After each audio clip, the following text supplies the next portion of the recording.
How you doing? How's it? Cheers, happy Saturday, everybody.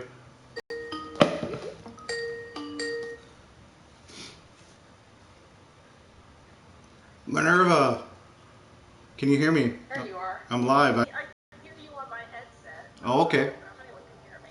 Hope everybody can hear you okay. Let me see if I can get you closer. I don't. Oh, there, I got it. I got you. Here, I got it. Hey, how's it going? Welcome. Can everybody hear Minerva okay? Can everyone hear me? If you can, I'm so sorry. How you doing, everybody? Peace. What's up? What's up? What are you wearing? Well, from here up a shirt, down below nothing. You know. It is what it is. Hey, I'm free. How's it going? You enjoy a nice healthy breeze. It's kind of, yeah. I got a fan on them. It's all good. Airing out a bit. Oh, awesome. Great. So, how's everybody doing? Happy Saturday. Yeah, it's kind of hot here, so it's kind of sticking to the couch a bit, but yeah. I really hope you don't have a leather couch. I do. I do. Rob, if you're out there listening, make sure you take over some Lysol wipes to Sean's house next time. Yeah, pretty much, eh? Fandom balls. Oh my god. Good stuff. Well, everybody, this is what we're doing. Chef Confidential, Ask a Chef, anything basically. Restaurant related, cooking related, recipe related. I'm going to tell you how it is, love it or hate it. I'm going to give you my answers, my truth to everything. So that's what we're going to do. And it's going to be sunflower seeds not included. pretty much. So I wasn't ready, Blaze. look, my tribute to the Karate Kid. I had to do it. I had to get my inner Karate Kid going. Sweep the leg, Johnny. Leave my leg alone, Johnny. What did I'm scared to read this stuff out loud because then I'm gonna start laughing. I know, Blaze, I see you. I'm watching you. You're trying to make me laugh on purpose. I know you. Instant ball wax. Here you go.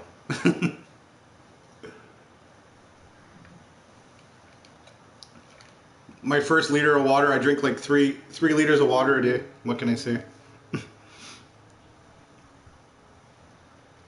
Uh-oh. Oh, well, Blaze sent us our first question of the day. Oh, here we go. And it's an actual cooking question. Wow. So Blaze would like to know on style. Wow. Good question. Where to start? That's a very good question, actually, Blaze. Always do your carrot, celery, and onion. If you don't have carrot, celery, and onion, use what you got. Onion, definitely. I would go definitely carrots, grated carrots in it. It just boosts up the flavor of your bolognese spaghetti sauce. And at the same time, you get the sweetness from it.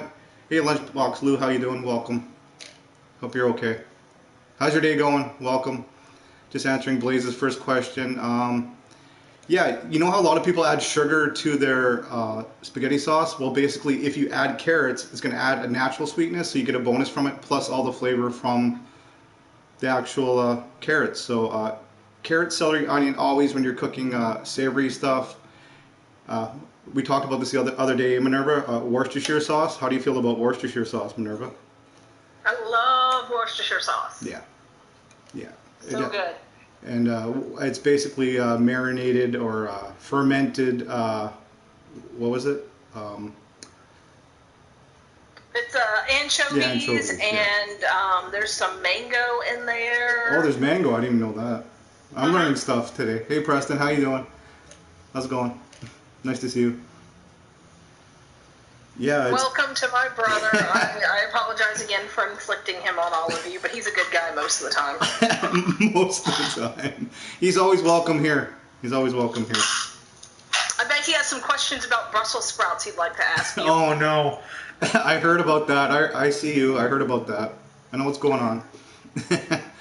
Wait, let me finish the first question. So Worcestershire sauce, definitely carrot, celery, onion, fresh garlic, and you're good to go from that point. It's the total base to your sauce. You can work up from there. Add whatever you like, whatever your palate likes, stuff like that. That was a really good question. Thank you, Blaze. I appreciate that. And then, as a follow-up, Blaze wants to know, he says he's heard different ways to strain or not strain the pastas for spaghetti as well. Do you have any hints, tips, and what's your preference on handling the noodles? Thank you. That's another good one. Basically, if you you want to leave a little bit of your pasta water, like about a half a ladle worth of your pasta water, and you want to add it to your spaghetti sauce because for some reason the starch helps your sauce stick to the noodles, if that makes any sense. So once you strain your noodles, you're going to basically put a half a ladle back of, I know it sounds weird because you're watering down your sauce, but you're not. You like that, my air quotes? Here, let's get this will be my thing, my air quotes. Yeah, so for some reason, I don't know, scientifically, it's a cook thing. You want to add a little bit of your starch water, your pasta water, to your noodles, and that'll help whatever sauce you're using stick to your noodles.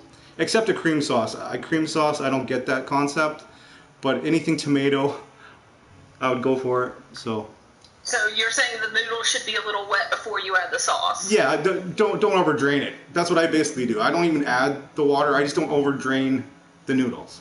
Okay. So there you go. And then do you add your noodles to the sauce and like mix it all together and then serve it that way, or do you serve your sauce separately?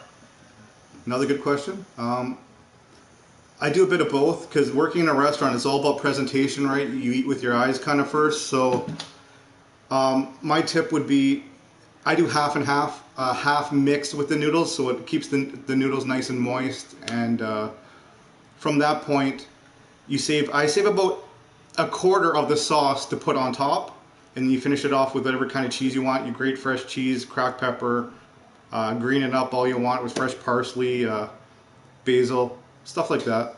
So that's a great question. Thank you. That sounds good. Now I want spaghetti. Damn it. Yeah, me too. All right. My brother says, grade B butter. Where do I go to get it? See, I'm learning something new myself. I've never heard of grade B butter. Explain. It's probably something he got from Alton. I haven't even heard of it. I've heard of different grades of eggs. I'll wait for him to give him his explanation. So, Sam would like to know, why did you choose to become a chef? Do you think that you should have tried a different career, or was that the right job for you? Well, number one, friends never let friends become chefs. So if you like the person, you tell them to never become a chef. Yeah, it's a bad thing. It's very time-consuming. You work every holiday. You work when your loved ones and your family, say you start a nice little family with your new wife and your 2.5 kids and your picket fence. Well, you're never going to see any of that. So it's basically it's a tough life. It's a sacrifice. It's a passion. And what was the rest of the question? Sorry, I kind of got sidetracked.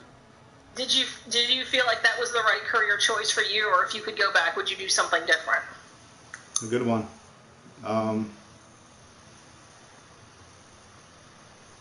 No, because it made me who I am. It made me very tough. It made me very focused. It made me very strong, believe it or not, because you're working 12 to 14 hour shifts on average. You're lucky if you get like a dinner break at all. It just made you appreciate the small things better.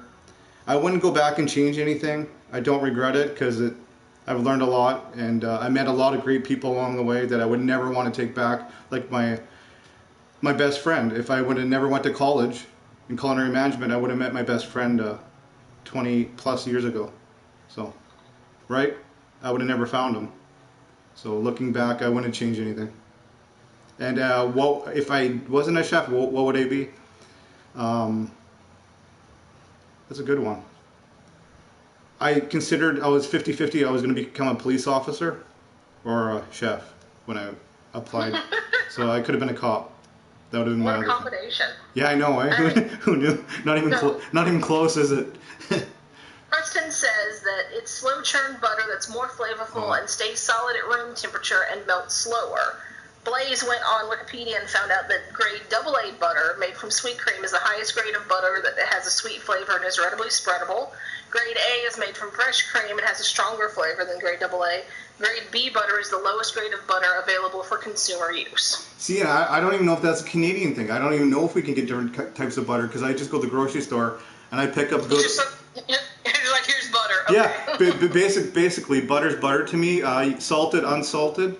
And from that point, so my next question to that, because I'm learning here, I don't know everything just because I'm a chef, I don't know everything. Now I'm curious, does it cost more for different grades butter? That's another question I have. I don't know. Is that I don't know. I mean, I've just seen butter at the store. So maybe if you went to a specialty store, they would have different kinds. I don't know. Oh, Glow, hey, how you doing, Glow? How you doing? Welcome, please. Chef Sean in the house, trying to do my first ever Kitchen Confidential. Great question so far. I wouldn't be able to do this without you guys, and it's been awesome so far. I'm enjoying myself, trying to settle in. This is new to me. I hope everybody digs it. Butter along with dairy products is given grade Canada 1, 2, and 3. Oh, so we do have. I've never seen, not in my grocery stores. Like Minerva probably said, it's probably specialty related, specialty stores. But I would definitely, to me, butter's butter, salted or unsalted, and you can do whatever you want with it. You can clarify it. You can use it as a finishing to your sauce. You add a dab of raw butter at the end of any. Here's another tip. You want a good tip for your spaghetti? Here you go. Or any kind of pasta. Once you have your noodles, I learned this from a chef in Montreal, and he went against. Have you heard of Minerva? Have you heard of Iron Chef? Yeah, of course I've heard of Iron Chef. Preston's cousin was on Iron Chef. No way. That's awesome. Long story short, I learned from the chef. He owns a restaurant in Montreal. I forget his name. He went against one of the Iron Chefs, and he won. He actually won against them. So I was impressed, and I was watching his technique. And one thing he did that he does in his restaurants, once he cooks pasta, he basically takes like a tablespoon of butter. At the end, it's a chef trick. It's called monter et beurre, basically adding raw butter at the end. It's a trick. It gives shine to your sauce. It gives like a silky texture to your sauce. It gives a shine to your sauce. So there's lots of reason to do that. You can do it with stews, soups. Well, probably not so much soups, because soups usually have a lot of butter in it to start off. Yeah, but there you go. Preston says his cousin beat Bobby Flay. Okay. Well, I'm not worthy, because anybody who beats Bobby Flay, I think Bobby Flay is a doucher. So, I don't like Bobby. I don't like Bobby Flay, so I want your cousin's autograph sent to me, please. He's now, is it he or she? They're my personal hero. So, they're my personal hero. But anyway. Hey, Arthur's here. What's up? All right, Arthur, how you doing? Welcome. Welcome to my first ever Kitchen Confidentials. We're just hanging out, having a blast. Sorry if I missed anybody, Glow, and anybody else I missed. I'm kind of concentrating on the questions. That's why I have Minerva here, to keep me on track. But anyway, long story short. Speaking of... At the end, you add butter to your sauce. You take it off the heat. You put the tablespoon of butter in your sauce, swirl it around. You're good to go. It's amazing. Do it. Cheers. Next question. Happy Saturday. Marianne would like to know, can you give me a quick authentic salsa recipe and a tip to help avoid watery diluted salsa? Good question, Marianne. I think that was my Food Fun Nation. If you guys don't have Food Fun Nation, go to Facebook. I have over 7,000 fan page followers, fans, and that's another thing I do with my buddy just for funsies. Go check it out, please, on Facebook, Food Fun Nation, and yeah. Sorry, I got sidetracked. What was the question? A quick salsa recipe and a way to avoid watery salsa. That's a good one. It's summertime. Everybody loves salt. Summertime or not, who doesn't love a fresh salsa? So you start off with field tomatoes, Roma tomatoes. It depends. Go to your go-to tomato. You dice it up fine. You put that to the side. I'll get back to that in a second. What kind of onion you like? Minerva, you love onion, right? Fuck you. I deserve that one. Do you like green onion, though? That's the question. No. Oh, you don't? Wow. I mean, I can eat green onion, and I can eat onion if it's in something where I don't taste the onion, like soup, chili, spaghetti sauce, whatever. You're definitely committed to hating onion. I appreciate that. I do not onion. That's awesome. So what you're going to do is, so like I said, you dice your tomatoes, you put that to the side. I'll get back to that. And then typical salsa would be a jalapeno. You can go any kind of other hot pepper that you like, as hot as you want, as many as you want. I don't care. I don't have to eat your freaking salsa. So you do you. What is your favorite pepper to put in a salsa? I like the jalapeno. But I keep the seeds in because the seeds are where the power of the punch is in the heat.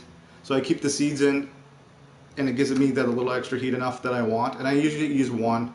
So you take like, well, I'll give you a number. Take 6 tomatoes, dice them up, put that to the side, dice up your jalapeno or whatever pepper you want, and then so fresh cilantro as much as you want. Some people love cilantro. Some people say it tastes like soap. You do you. I'll never know. Soap. What's that? You think it tastes like soap? It does taste like soap. Yeah, see, you're one of those. It's a genetic thing. Like, there's a genetic marker that makes you either like or not like cilantro. They did scientific studies on this. Yeah, I actually read that one too.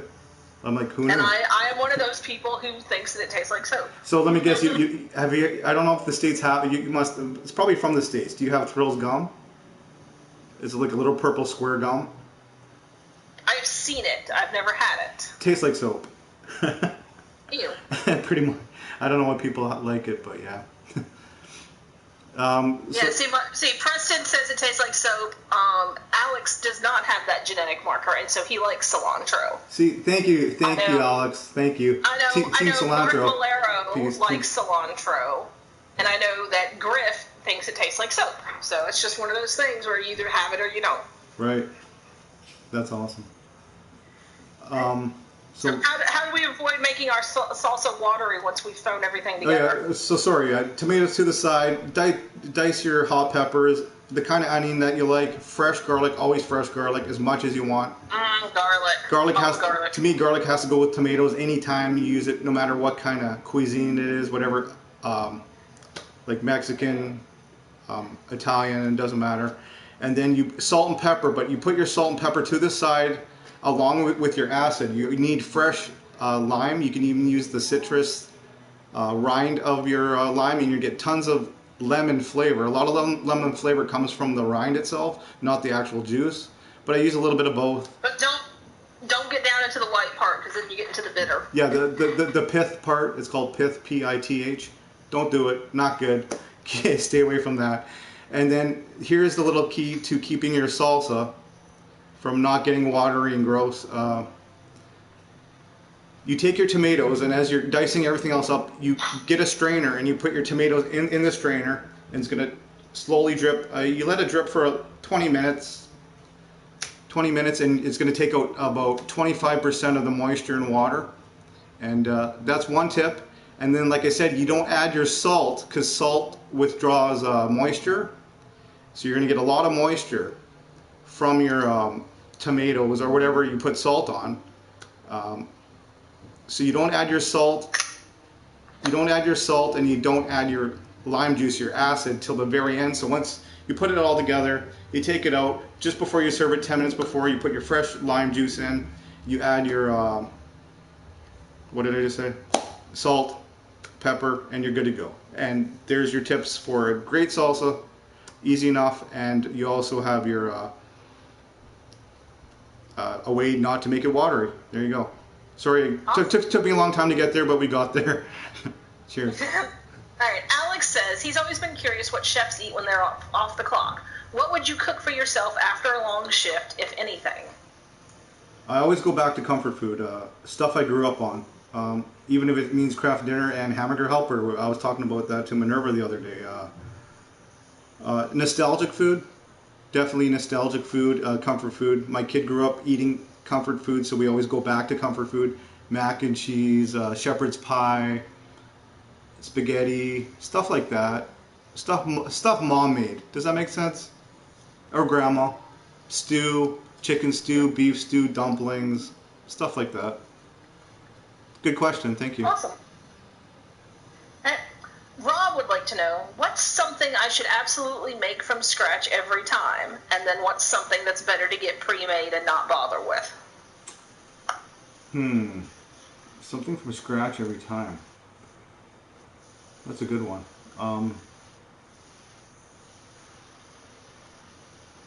Definitely cream sauces. That'd be my number one answer for that.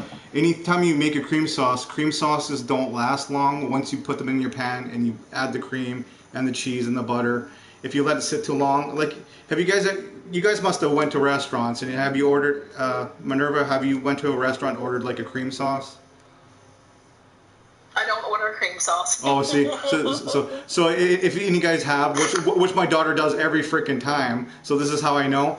If you order a cream sauce and you bring it home from a restaurant, the leftovers, and you put it in your microwave to reheat the next day, guess what happens? It splits. I'm guessing it curdles. Yeah, exactly. That's basically what it happens. It curdles. So your cream separates. Wouldn't touch in a million years. So cream sauces. And what was the second part of that? What's something that you feel like it's much better to just get pre-made or store-bought instead of trying to do it yourself? A lot of people call when people get something pre-made, it's cheating recipes or cheating ingredients, stuff cut up, cheating. Nothing's cheating. To me, as a chef, nothing is cheating. If you're doing something and getting the same results or better, it's not cheating. So if there's something you can buy that's comparable to what you can make, I say you're free to do it. Go for it. That's my opinion. Awesome. All right. Joey would like to know, do you have advice for a good canned salsa that you could buy at the store? Good canned salsa. Canned salsa? Yep. I will say, I got a really good one at Trader Joe's that was a roasted garlic chipotle salsa, and that was fucking delicious. That sounds amazing. Anything chipotle, anything smoked chipotle, if so anybody doesn't know, it's basically you take a jalapeno and you smoke it. So if you smoke it, you get chipotle. So yeah, I'm down with whatever she just said. Go get it. That sounds good to me. I like anything. Oh, not store-bought, a homemade canned salsa. So I guess making salsa and then canning it yourself. Oh, it would pretty much be the same thing. Well, pretty much, the earlier recipe I gave you for the, what did I just give you at the beginning with the tomatoes and jalapenos? The tomatoes and the jalapeno and the onion and cilantro and all that. Yeah, just cook it, can it, same thing. I wouldn't change nothing. All right. Hey Joey, how you doing? Wants to know what would be considered a Canadian dish for your non-Canadian fans. Oh, that's a good one.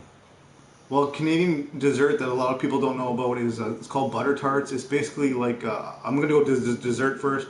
Butter tarts are basically like your pecan pies, but without the pecan pies. Some add raisins, some add nuts, walnuts, whatever. Hello everybody, if I missed anybody. Hey Joey, nice to see you. Welcome. I can't believe there's 9 people watching me. That's cool. Smash that thumbs up button for me. Yeah, I'll be like every other grow stream. Smash that thumbs up button. No, anyway. So dessert, I would say butter tarts. Look it up. It's worth trying. It's amazing. And for a dish, everybody says poutine. Poutine is the French version of saying poutine from Montreal. That's the typical answer. That's because poutine is delicious. Yeah, like hello. You can do anything to it. You can put braised beef, like you can do a stew poutine. You can do a chicken stew poutine. Like it's endless. You can go anywhere with it. You can do a Mexican poutine. Basically, it's cheese curds, gravy on fries. But that's the typical thing. I don't know. See, to me, Canadian food is from coast to coast. We got from BC to Prince Edward Island. So there's so much in between. The prairies have the beef, fresh beef. I don't know if there's actually a Canadian dish because a lot of our settlers in Canada, a lot of people know we're like a melting pot of different cultures from everywhere in the world. Our ancestors, like I'm Italian, I'm Irish, I'm Scottish, I'm English. So a lot of what our ancestors brought from Europe back across to Canada. To me, so in that way, it's a lot like the United States. Pretty much. I wouldn't. That's why it's hard to say there's a Canadian dish because there really isn't. Because everything could be. Because every region has its own thing. Exactly, everything could be Canadian dish. Like if you went Prince Edward Island, you're gonna fish out of the ocean, right? Good point. Right. It depends where you are. So there you go. There's my answer for that. Thank you for that. Whoever asked that. That was from Blaze. Thanks, Blaze. Preston wants to know what's the best kitchen gadget that no one uses. That no one uses. If you happen to have a mandolin, mandolins are awesome. Oh, I love mandolins. Yeah, see, you agree that's a good pick? That's a great one. Also a microplaner. Definitely. And if you don't have a microplaner, you could always use your box grater, the fine side of it. If you don't have one, just a chef tip for you. But I've got two questions that kind of go together. One from Alex and one from Omar. Alex wants to know, what's a combination of foodstuffs that's gotten popular that you don't get? So, something that's really popular that you're just like, why would you put that together? That's stupid. And then Omar wants to know, what's the weirdest combination of two foods that you've tried together that really worked for you? That really worked. It sounds weird, but I'll start with that one. The Thai. See, to me, when you put peanut butter in something, it kind of throws me off. I'm like, peanut butter with savory doesn't make sense to me. I think peanut butter, desserts. So the kind of thing that surprised me is when I started doing Thai cooking, because Thai is like umami flavors. It's sweet, it's salty, it's savory. It's what am I missing here? Sweet, salty, savory. It's all of them put together. Sour. Yeah, sour. Thank you. So so you get the sour from the vinegar, you get the sweetness from other things, and so it's all together. I added peanut butter with teriyaki sauce, doubting it. I don't know why I'm doubting it because it's a thing. But that it surprised me how wonderful it was. So there's that answer to that question. Peanut butter with soy sauce or teriyaki sauce. I was like, wow. Okay. And what was the second part of that? The second part was, what's a combination of foods that's gotten popular that you don't understand the appeal of? Oh, man. I can't even think. I'd have to see it to judge it. There's a lot of things that Minerva posts that question. You're like, I'm like, I haven't seen anything personally on a restaurant menu or anything too funky, so I can't even responsibly answer that. I'd have to see it. I'd have to see it and then judge for myself. I'll be like, oh, not good. Like I'd have to see it. All right, Preston wants to know, what is your top pick for best cured meat to put on a pizza? Because that's the sort of thing my brother asks. Salami. I agree. Yeah, thank you. I love salami on pizza. Salami on pizza, it's just the salty brininess of it. Whatever you like. It's funny, I don't like pepperoni, but I love salami on pizza. I could totally understand that. I could back that up. I get that. Salami and feta is one of my favorite pizza combinations. It actually works really well. That would, because saltiness with saltiness, right? It's complementary flavors. I love feta cheese so much. Oh, I know, so do I. One of my biggest chef tips for anybody, if you're cooking, like say you're using something with tomatoes, and you don't know what to add to it, add more tomatoes, but a different kind of tomato, like a sun-dried tomato. Ooh. Yeah, like what else? Joey says, try fried salami. Oh my sounds good. God, that sounds amazing. It'd be almost like, so you're saying, Joey, it's almost like a bacon, right? Because if you're frying it, that sounds so good. Yeah. Because I want fried salami. if you're frying it, that's rendering the fat, right, and making it really crispy. So I get that. I dig that, Joey. I see you. That's good. Right. I like that. I don't hate Brussels sprouts. I don't like them cooked and stewed so that they're like mushy. Raw Brussels sprouts are more my go-to. I prefer that. Sean and I were just talking about Brussels sprout recipes the other day. Yeah, we were. Yeah. I sent him a recipe for smashed garlic Brussels sprouts that you do in the oven, and they have like a balsamic glaze on them, and those are super good. And I did share Alton Brown's shredded Brussels sprouts. He's gonna say it, yeah. He likes it that much. Well, of course he's gonna bring up Alton. He loves Alton. That's his boy for sure. He's well, Science, right? Hey, it's science. You can't deny science. That's why I love one of my favorite go-tos. If you guys are looking for a recipe, go check out Serious Eats with Kenji. Kenji is like the head dude in that. I just discovered a food blogger yesterday that I'm like absolutely in love with. Who's that? Her name's Anne Reardon. She's Australian. Oh, I've never heard of her. I'll send you some links. She's really great. She has a show called How Do You Cook That? Oh, wow. And so she's done some videos, like, you know, those viral videos that'll go on Facebook, and it'll be like really crazy stuff, like natural cheese melts and artificial cheese burns and all that stuff. Mm-hmm. So she goes through and does food science and like proves and disproves claims from that stuff. She's delightful. That's awesome. That's cool. I love learning. I never stop learning. I learned something culinary, like Minerva already knows. I said to her 10 million times. I learned something culinary at least twice a week minimum. I never stop learning. Preston hates green peppers. How the hell do you hate green peppers? How's that a thing? How's that? I don't get it. I don't hate any pepper. I don't understand. Maybe he wants to know if you've got a suggestion for a way to reuse green peppers that would make him like them more. Do you like them on cheesesteaks, Preston?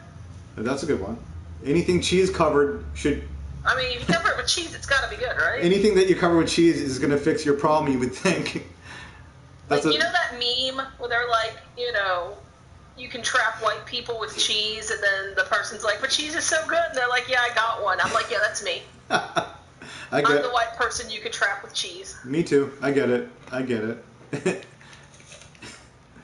Yeah, right, cheesesteak. Jackie would like to know what your favorite ethnic dish is to cook. Green. What Blaze just said, stuffed green peppers. I'm down for that. Sorry, what did you just say? Someone wants to know, Jackie from Food Foundation wants to know, what's your favorite ethnic dish?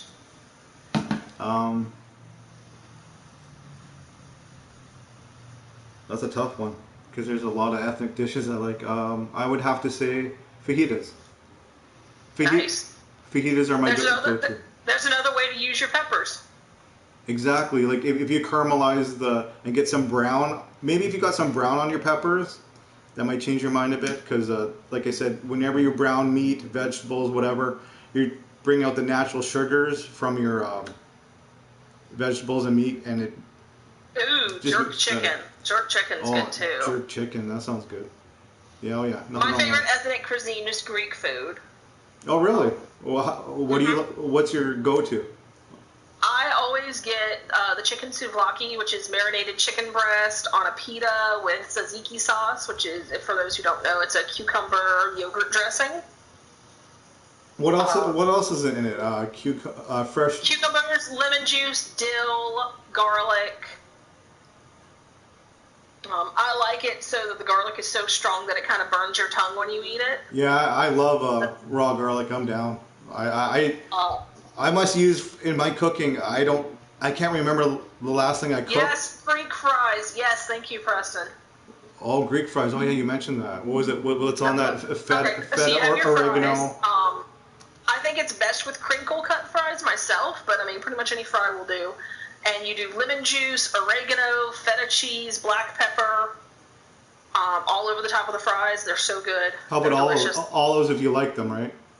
If you like olives, go in there. I actually do not like olives as much as I love olive oil. I don't like olives. I don't put olives on stuff, but olives go great with anything Greek. And whenever I think anything Greek, I think oregano. Is that a thing? Yes, definitely oregano. Fresh oregano would obviously be better. I love oregano. It's so good. My go-to herb is rosemary. Me and rosemary are pards. Rosemary is delicious. I really like herb de Provence, which is actually a mix of herbs. I've heard of that. I have heard of it. I've never personally. You would really like it. It's rosemary, parsley, thyme, lavender, and it's a really good earthy green flavor. So I think especially if you like rosemary, I think you'd really like herb de Provence. It sounds really good. I've heard of it, but I've used it, but I've never. I don't know why I've never had an opportunity to taste it, because I didn't use it that much enough to taste it, I guess. But yeah, I've heard great things about that.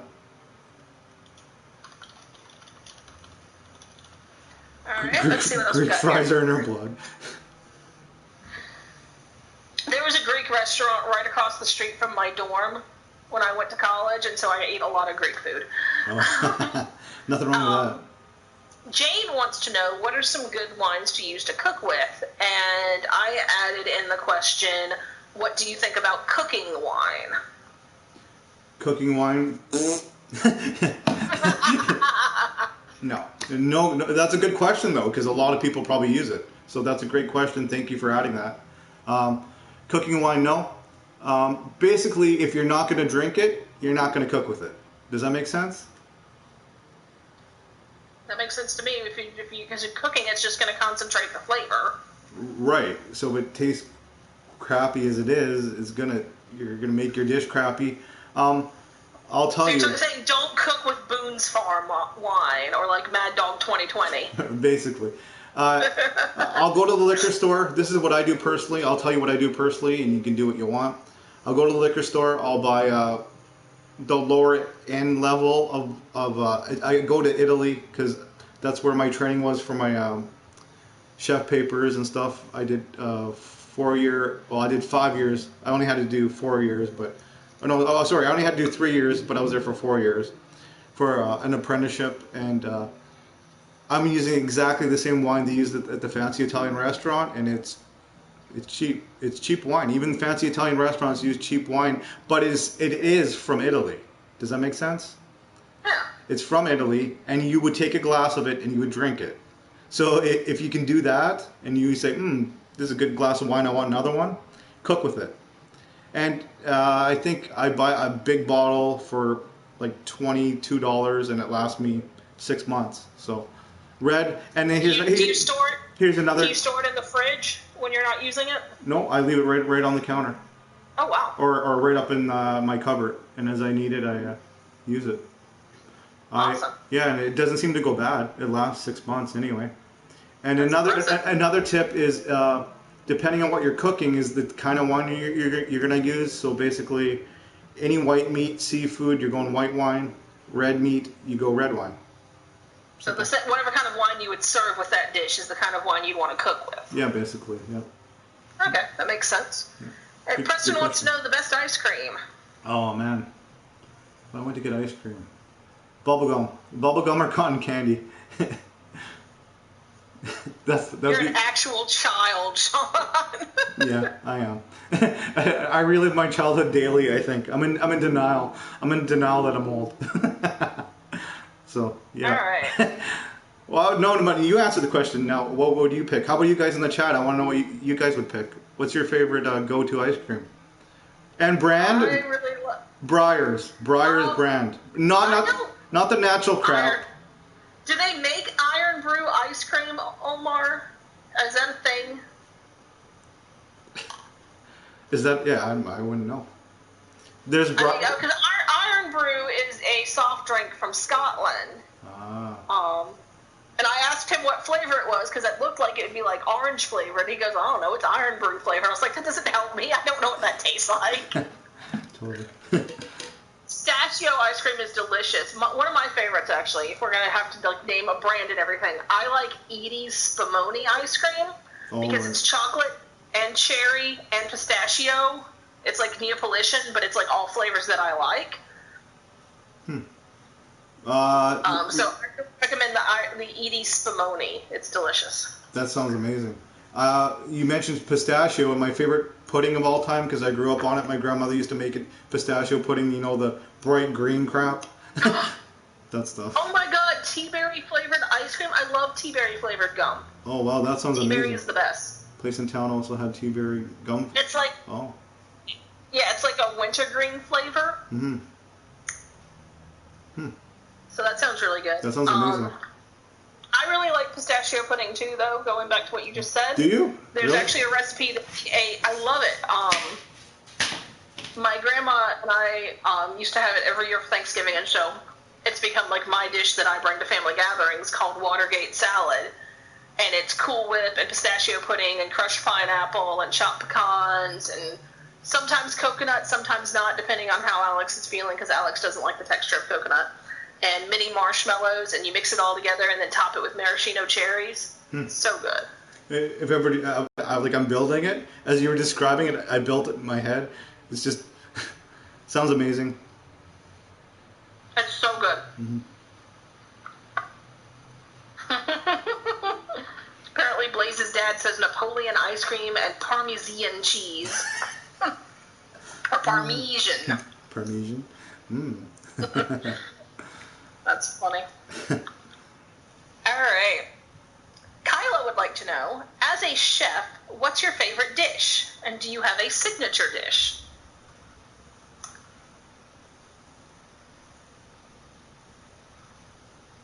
Favorite dish? Well, once again, I have to go back to fajitas. It's my go-to. Guacamole with it.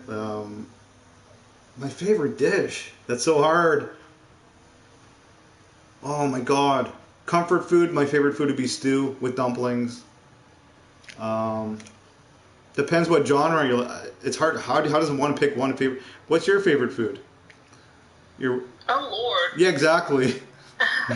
You're right. You have to break it down by genre. Well, what about the signature dish? Do you have a signature dish that's like the Sean recipe? Yeah, I actually made the Sean recipe when I did my apprenticeship at a fancy Italian restaurant. I don't want to name names because it might get incriminating. But I made this one dish and we sold a crap load of them. We sold like, I don't even know, over hundreds and hundreds of them. I had a chef moment in my head. I'm having a lot more chef moments being out of the industry now because I have time to create.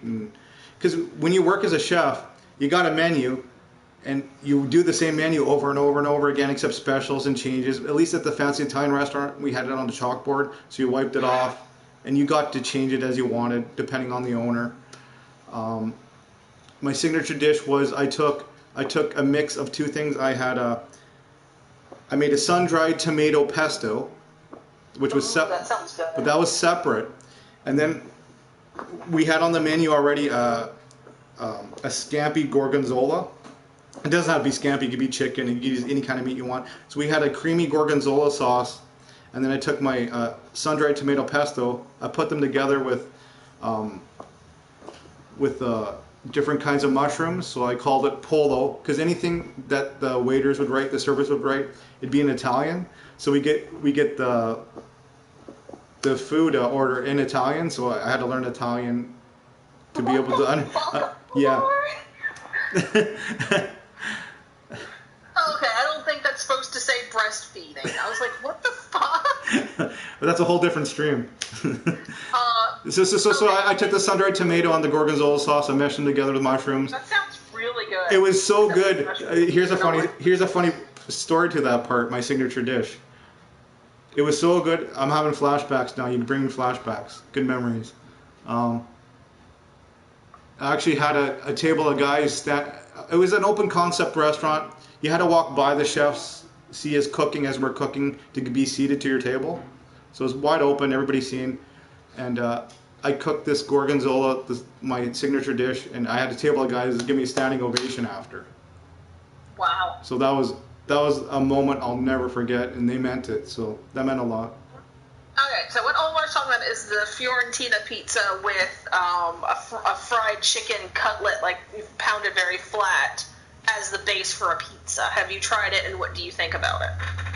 As a base, what was it? Veal? What was it? It's like a pounded out chicken cutlet that's been fried, like a chicken parm style, right. And you use that instead of a crust for your pizza. I say if you like it, go for it. That sounds delicious. I would eat that. So would I. I'd be down. I would try it. I would definitely try it. It wouldn't hurt. Always try something new. And worst case scenario is you don't like it, right? It sounds amazing to me because, like Minerva just said, you're basically making a thin chicken parm, right?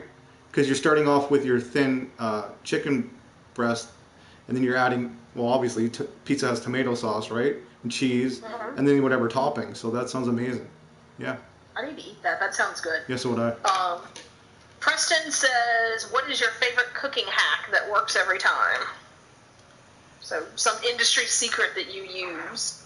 Don't buy garlic press. If you watch any of my cooking streams, it takes way more to find the garlic press, to clean the garlic, take the skins off, put it in the garlic press the garlic press, and then you got a messy garlic press with holes and garlic jammed in it.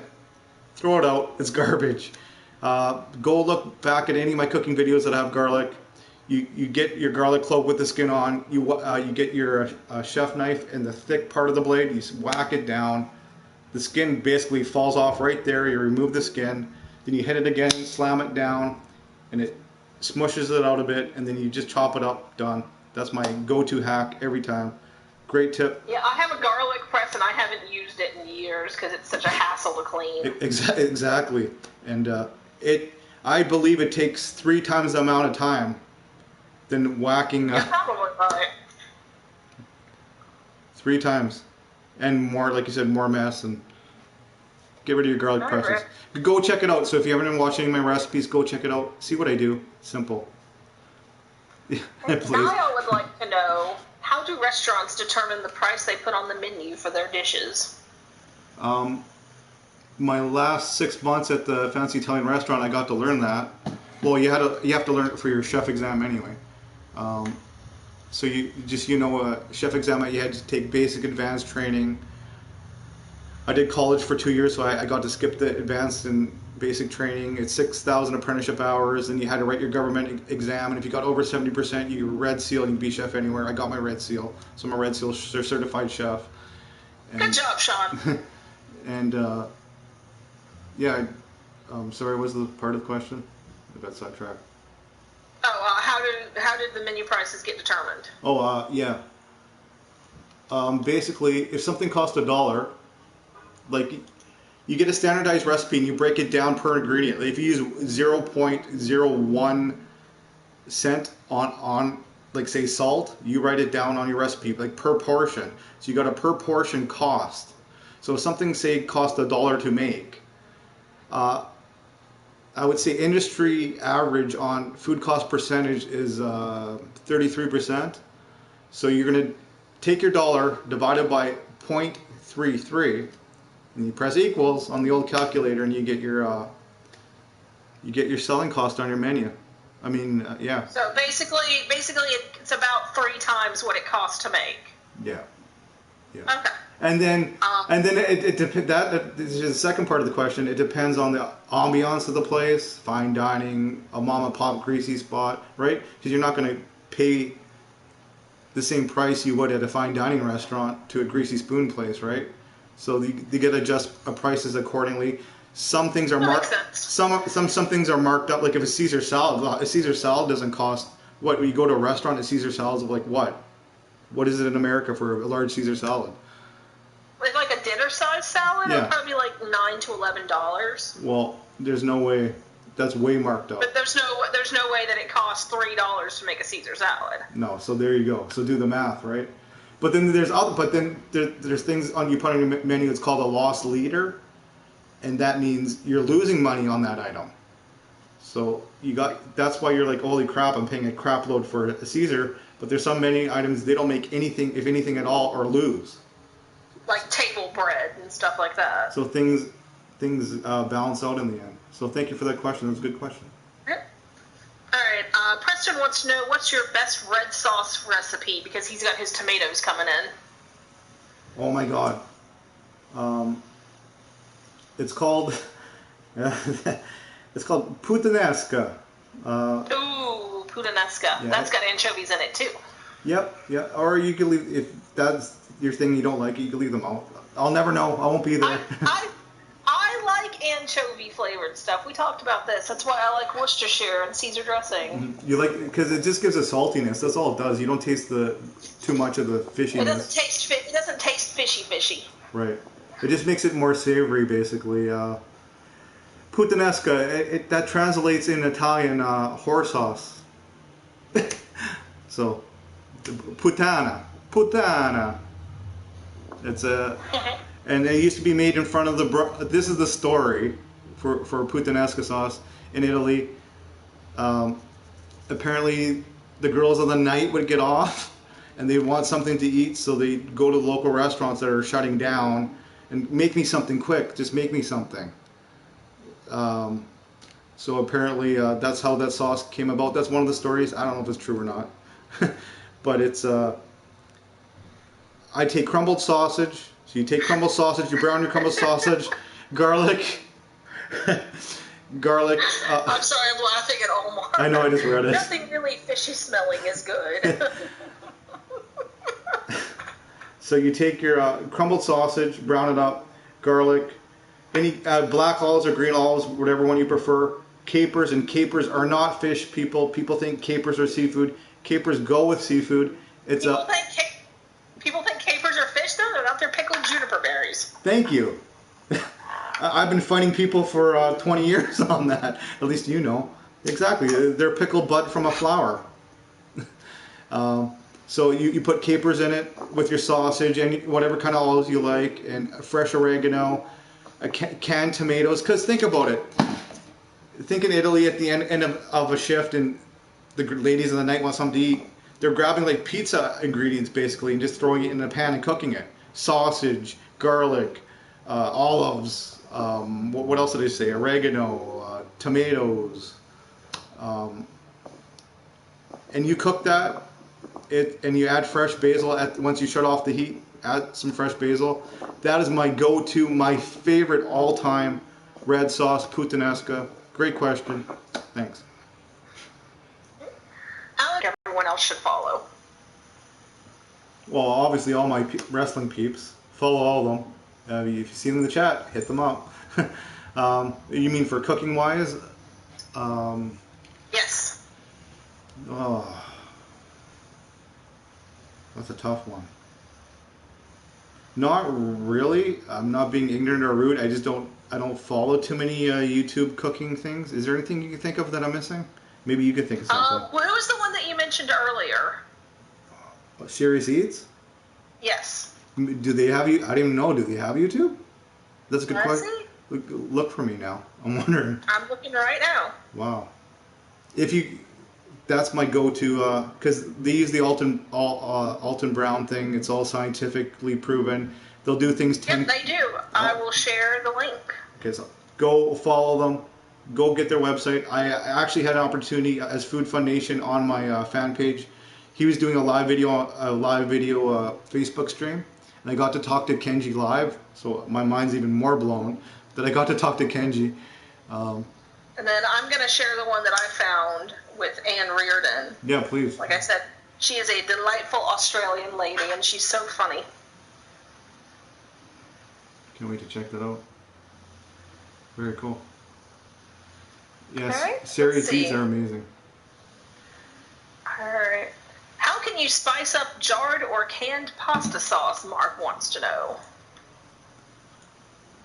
I do it all the time, and people call it cheater. No, it's not cheater. It's you don't have time, and it's already cooked with other herbs, and like they're pretending it's finished, but it's really not finished.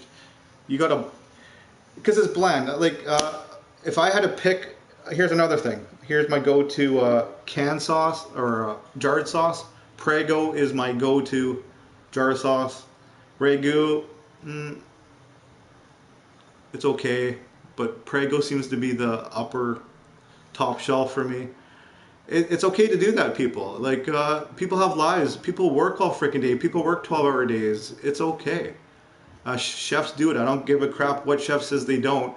What chef wants to come home after working, 6 to 14 hours and wants to cook a 6-hour mama gravy sauce, right?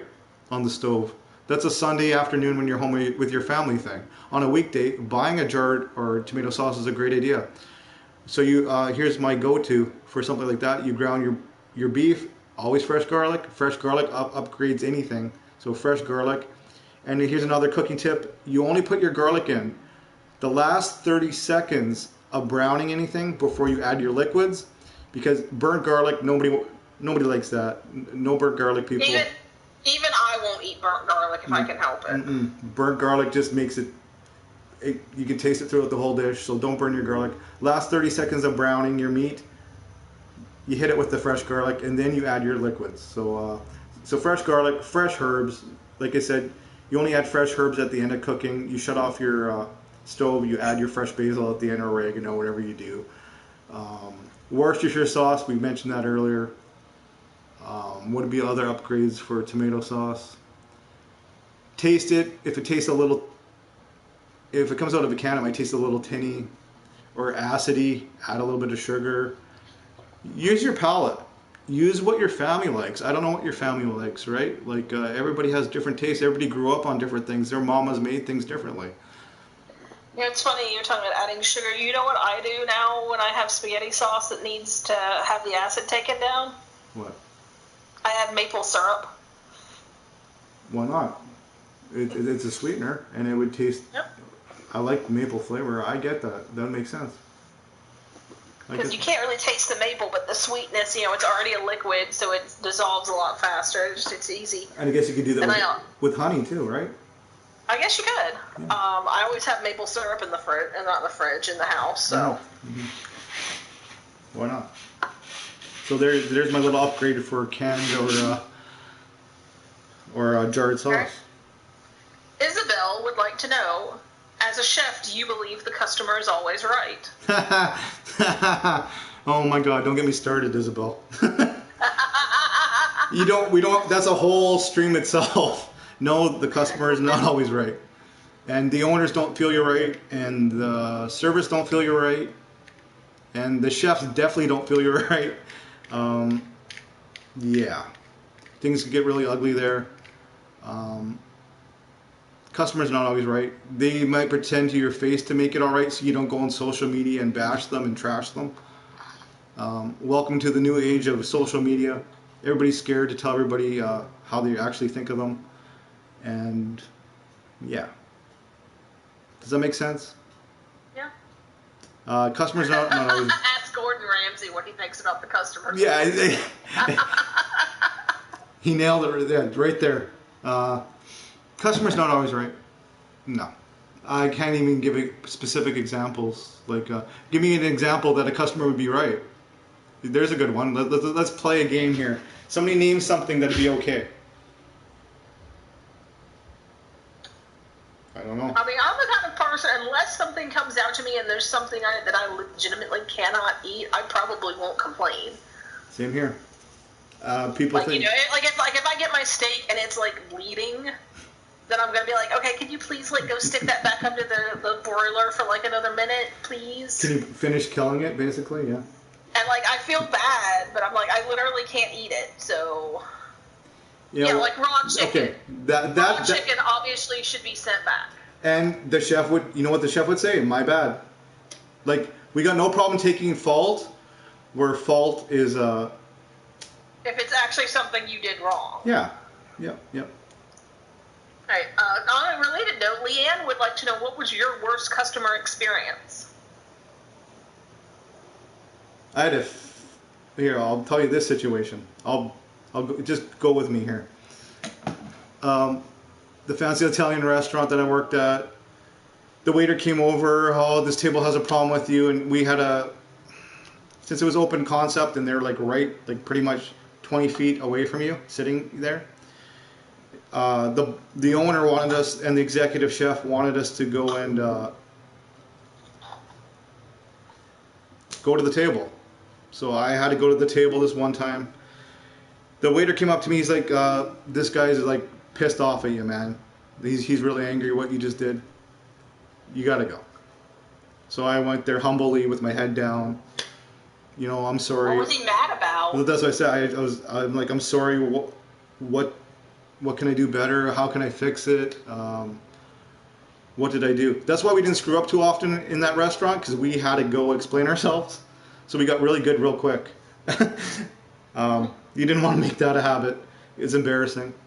And he goes, that was the most effing, he used the word effing worst meal I've ever had in my life, and you shouldn't be cooking. And he went on and on. I'm like, I'm really sorry. And stupid me, I didn't look over, and then he started laughing and giggling. His plate was empty. He ate it all. So he was joking. So he was just taking the piss? He was just being a jerk to me. There's nothing wrong. He ate the whole thing. But I can. Yeah, I can give you a worst customer. Oh, here's that story I was going to tell you. I was going to tell you guys that a while back. I'll give you the. I was part of it, but I didn't cook this specific meal. But it was the worst customer I've ever seen. So we'll go with that. Okay. The owner, chef, my boss, the executive chef, the owner. I was cooking beside him, and he basically said, this one guy came in. He was arguing with his girlfriend. As soon as he walked by, I said, oh, you're thinking, oh God, here we go. Here comes Mr. Like he was treating his girlfriend like crap. Like he was arrogant and cocky, and he was just, like the waiter, like you're above the waiter, and treated them crappy, and like it was just it was a whole bad experience altogether. Like coming in as a customer, like he rubbed everybody the wrong way, including his own freaking girlfriend or wife or whatever the hell she was. My boss cooked. My boss was on the pasta section, so he cooked them their meal. And there was 3 of us on that day online, and it came back. The waiter came in front of us, put it down while the doucher was watching, put the bowl down and said, this guy just told me to tell you to take this and shove this up your ass directly. Wow. That's the kind of crap that chefs and the industry have to put up with. So my boss looked at me, and the other cook looked at me, and then we all looked at each other. We put our shit down in the middle of a dinner rush. We all walked up there and walked the gentleman out the restaurant. Nice. In front of everybody. We're like, you got to get up and go, man. Of course, the girlfriend ran after him, but that's her choice. But that was my boss's, the owner's choice to remove him. Like we didn't have to say anything. Like we just all like said that he's done. We didn't even talk. Like we all knew what we were doing, and we all went up there and removed him. So that was the worst customer ever. Speaking of, Patsy would like to know, if you have a bitchy customer and the customers are rude and send stuff back, do the cooks mess with their order before they send it back out to the customer? The best way I can answer that, I personally haven't, because it's just not me. Have I seen it done? I'm trying to think. If you're talking about somebody spitting in your food, I've never seen any cook ever. But that doesn't mean it hasn't happened. Just because I wasn't on shift doesn't mean it hasn't happened. Because I cook with a lot of douchers. So I'm not saying it didn't happen, but it didn't happen when I was around. That's funny. Yeah. It basically depends on how long the cook has to work. If the other cook showed up and he screwed over and has to work a double shift, if the servers are being douchers to them, if the manager's ripping a new asshole because something came back, and they're threatening your job and threatening your livelihood, and you're a jerk, blah blah blah. Depends how good. It's up to management, I think, where that would head. How the management treats the cook for something being returned. I could see it happening. I'll say that. But I haven't personally seen it happen. I've seen cooks drop something on the floor and put it back on a plate. But that wasn't... Oh, that was actually our next question. Do chefs drop food on the floor and then still serve it? Yeah. But their excuse was, I seen it once. They dropped chicken wings on the ground, and the one cook didn't want to get in trouble from the manager, because wings literally take from raw about 20 minutes to cook, so they didn't want the customer to sit. He thought that taking the dropped chicken wing, running to the back of the restaurant, rinsing it with cold water, drying them, putting them back in the deep fryer would kill anything that was on the floor, which technically he's kind of right. It would kill anything. But who does that? So I've seen it done, and I was just like, I don't know what to say, man. It's not my job. Like, I wasn't the boss, you know what I mean? If I was the boss, I obviously would have stopped it, but I wasn't the boss. Brody would like to know, do chefs get mad when customers show up 10 minutes before the restaurant closes? All the time. We hate your guts. Having worked retail, I will tell you that if people work retail, they also hate you when you show up 5 minutes before the store closes. See, you get that then. You get that. You see where I'm going. You see Oh where my God, we had this, I won't go into the long story, but we had this one person who would show up and sit in the parking lot until it was like 10 minutes until we closed. And then come in and just wander around the store, and we'd have to literally hunt them down. I mean, the store is closed. We've announced this several times that the store is closing. And then he would try to argue with us because he would always do it on a Saturday night because we pulled the sale tags so that we could put the new ad up on Sundays. And he would be like, "Oh no, this is supposed to be on sale." Oh my God. Thinking that because we just want to get rid of him, we'd give it to him for whatever price he said he wanted it at. Please tell me you didn't. No. Oh, good. No, it'd be like, "This is what it's ringing up. You can take it at that price or you can leave." Oh man. Yeah. Well, Alex nearly had to chase the customer out. It was that guy. He almost had to chase him out of the store with a baseball bat one time. Oh my God, that's funny, Alex. Because he wouldn't leave. Oh my God. Yeah, basically, put yourself in a cook situation or a retail situation. They worked a long shift already. They want to get home to their freaking families. Just because you're not home with your family doesn't mean they don't want to get home to theirs. If you're on the retail front, if you're coming in and you're you just need to go grab a gallon of milk on your way home and you're really quick about it, and you're not a douche, that's fine. Right. But when you come in and you want to wander around and look at everything and pick things up and put it down, and you're not actually looking for something, don't come when we're about to close because we want to go home. Right. Have a mission.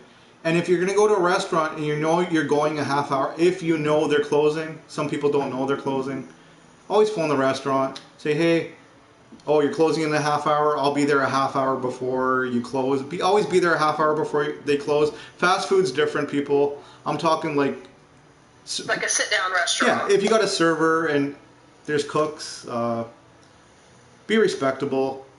They want to get home to they might have 5 kids at home and a wife. I know people don't think about that, but that's a thing. Or they might want to go with their friends, their family. Who knows? Cooks already miss out on a lot. And be respectful. Phone a half hour before. And if you're going to be there, if you say you're going to be there a half hour before, be there a half hour before. Don't show up at the 10 to, "I made reservations." Show up at 10 minutes before you close. Because I worked in the one restaurant. So they'd come in 5-10 minutes before we closed. Come in. Fine dining restaurant, look at the menu, get their drinks. Okay, say it's 10 to 11, so by the time they sit down, get their drinks, start even considering anything to eat. It's 10 after 11. Like you said you already get ready for the night before in retail, right? So I've already scrubbed everything. I already put 95% of the food away. I already got rid of 95% of my tools because the dishwasher's washing them. Now I have to go back and undo everything I've wrapped already. And everything I've cleaned, I got to go back and re-clean. I got to return stuff on. It's just ignorant, basically. Don't do it. Just don't be that guy. Don't be that guy. Nobody likes that guy. No. All right. What is your go-to summer barbecue dish and a good side dish to go with it? Ribs. Do what they do in restaurants. You basically get your pork ribs, season them up, rub them with whatever the hell you want. Put them in a roast pan. Some sort of liquid water does fine. Halfway to the meat. Put a lid on it. Well, you can even put them in a 425-degree oven first to brown, because like I said, there's flavor in the brown. Then you put a lid on it, turn it to 250, let it slowly braise. Braise is the word, to slowly cook things down for around 2 hours. Take them out. Then you hit them with the barbecue or smoke or whatever you do. Smoke them, sauce them up, good to go. So ribs are my go-to barbecue suggestion. And to me, nothing says summer and picnics and a good old potato salad with eggs in it. I know you don't like eggs, but I also don't like mayonnaise, so I wouldn't eat potato salad anyway. So what would you? somebody like you, what would you pick? My go-to barbecue, because I grew up in North Carolina, and so to me, barbecue means pulled pork. So I would go with a pulled pork, and North Carolina barbecue style is a vinegar-based sauce. It's more like a dip than a sauce. Oh yeah, you actually sent that to me. Wasn't it like? Next time I go down there, I'll buy a bottle and ship it to you. Oh my God, please do. It's so good. I greatly appreciate that. And my go-to side dish would probably be baked beans. Hey, can't go wrong with a baked bean, for sure. I like to doctor them up with crushed pineapple and nice. Cooked ground hamburger and Worcestershire sauce and extra like molasses or maple syrup. See, I just what you just said, I just broke it down and I can imagine exactly how that tastes. That's amazing. I like the pineapple ad's really interesting. I really like that. That's cool. Barbecue side dish, meat on a barbecue only side dish. More meat, says Omar. Omar loves big meat. I heard a story of Gordon Ramsay allowing vendors in the closing, but told them you pay the set price, get what we decide. Exactly. We've done that a lot too. Like I've told the waiters, if you're gonna come and show up, let me feed you. Like I got what I got, basically. Take it or leave it. Like. Yeah. 25% would do that.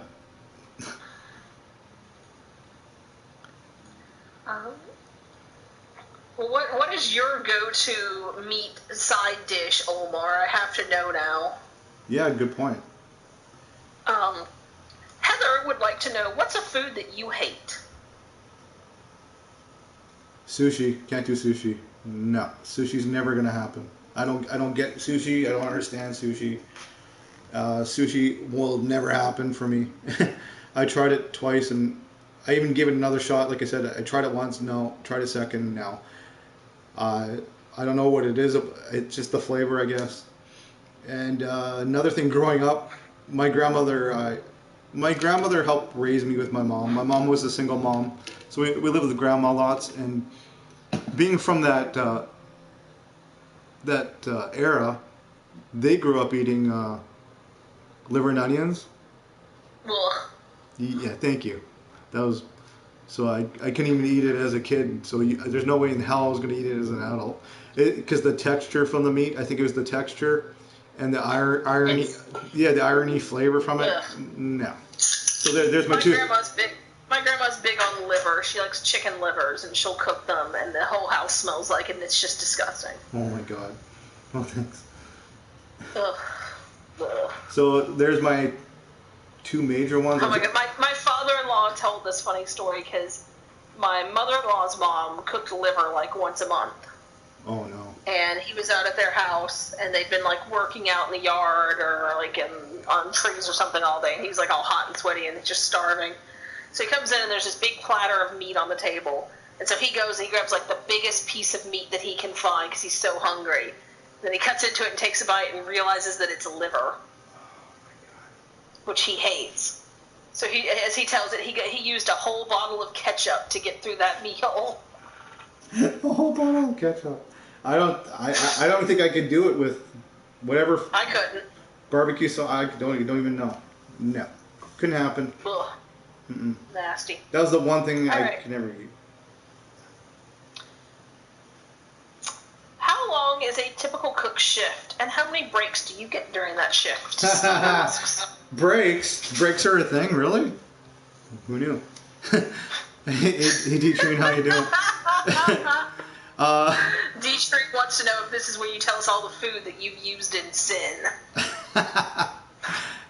Not, you never know. Welcome, D-Train. Hey, how you doing? Welcome everybody. Confession. Yeah, there you go. Believe me, there's been a few people that had to say prayers after I cook for them. Yeah. What was the question? Sorry. My brain. How long is a typical cook shift, and how many breaks do you get during that shift? Breaks are pretty much non-existent. Labor laws or no labor laws. Oh, no. Sorry, I'll correct that. Unless there's a union. So if you want to cook for a living, get in a union because you're forced to take your breaks. So, hallelujah. If you're going to cook, join a union. Do it. That's the only way I got breaks. Generally, if you can join a union no matter what you do for a living, you probably should. Good advice. Great advice. Great life advice right there. 100%. That's the only time I got breaks. I worked at the fancy Italian restaurant for my apprenticeship, and I had 10-hour shifts, 5 days a week. I started at 1, and I got home when I got home. Yes, we ate for free. We got a free meal.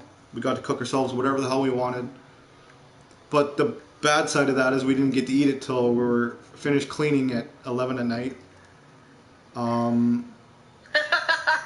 D-Train says he's eating a Monster Burger at Hardee's and he felt he needed forgiveness. Nothing wrong with that. Hey. Hardee's does have good burgers, I will say. Hardee's, yeah, I've been to Hardee's. I enjoy Hardee's. And so say a 10-hour shift, I would get a 20-minute break. I would sit outside before the customers came in because it was the fine dining place. We didn't open till 5:30 at night. 4:30. My bad. 4:30 we'd open the doors, so I'd have to take my break before. Well, anywhere from 4 to 4:30. But obviously, you would have gotten there several hours earlier to start prepping. Yeah, so the prep. Basically, here's. It's a good question because it's very complicated. Unless you've been there. Right. Okay. There'd be 2 cooks on. You got to cook for 120 people that night. Say we'd fill the restaurant twice. So basically, you can take as many freaking breaks as you want, but you didn't get there till 1 o'clock in the afternoon, and they open at 4:30. So you're basically, if you go take breaks, you're screwing yourself over because your prep isn't complete, or your soup's not made. Like they didn't give you enough time to successfully pull off prep and have breaks, to do your job correctly and have all your ingredients ready to go. Because at the fancy restaurant, everything was made to order, literally, except cream sauce to order. So if you didn't have your freaking ingredients there, ready to go, like your cheese and your pancetta and your mise en place. Yeah, everything in place, right? You're screwing yourself over, and then in the middle of a rush, you're done. Like you're fried. Like everything goes to hell. The one thing after another, it snowballs, and it all goes to hell. Your service can go really good or really bad, and that's up to you. And that's based on your breaks, and I didn't get many. So there's that. Terry wants to know, are most cooks drug addicts and alcoholics? Well, that's pretty harsh. Wow. I didn't know this was a thing, but apparently Terry thinks it is. Well, you know what that tells me about Terry? What's that? They were in the industry. Yeah, they're obviously in the industry because, yeah. So is there a lot of drinking and drug use in the industry? Yes. It's a lot worse than people think. Here's the confidential part to our kitchen confidentials, the underbelly of culinary. And yeah, it's at least back, maybe it's better now. I hope it's better. I pray it's better.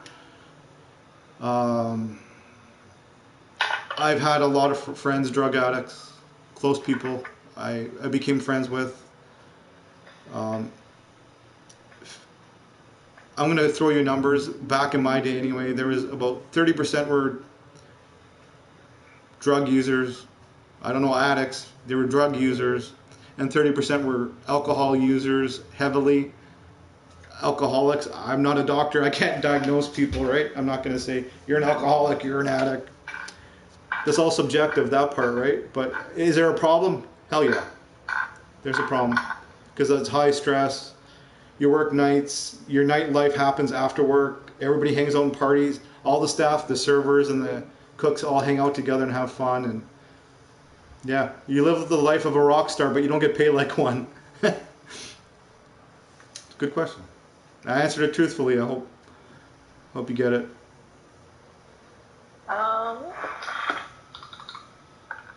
Diana wants to know, what are the chances of a chef becoming a celebrity chef?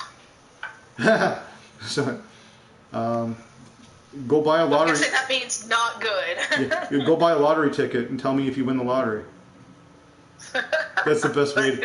That's what it is. You get right place, right time, right person. somebody has to see something you've done, a big executive that's like, or a talent scout that's, oh my God, that guy has it. Let's go get him.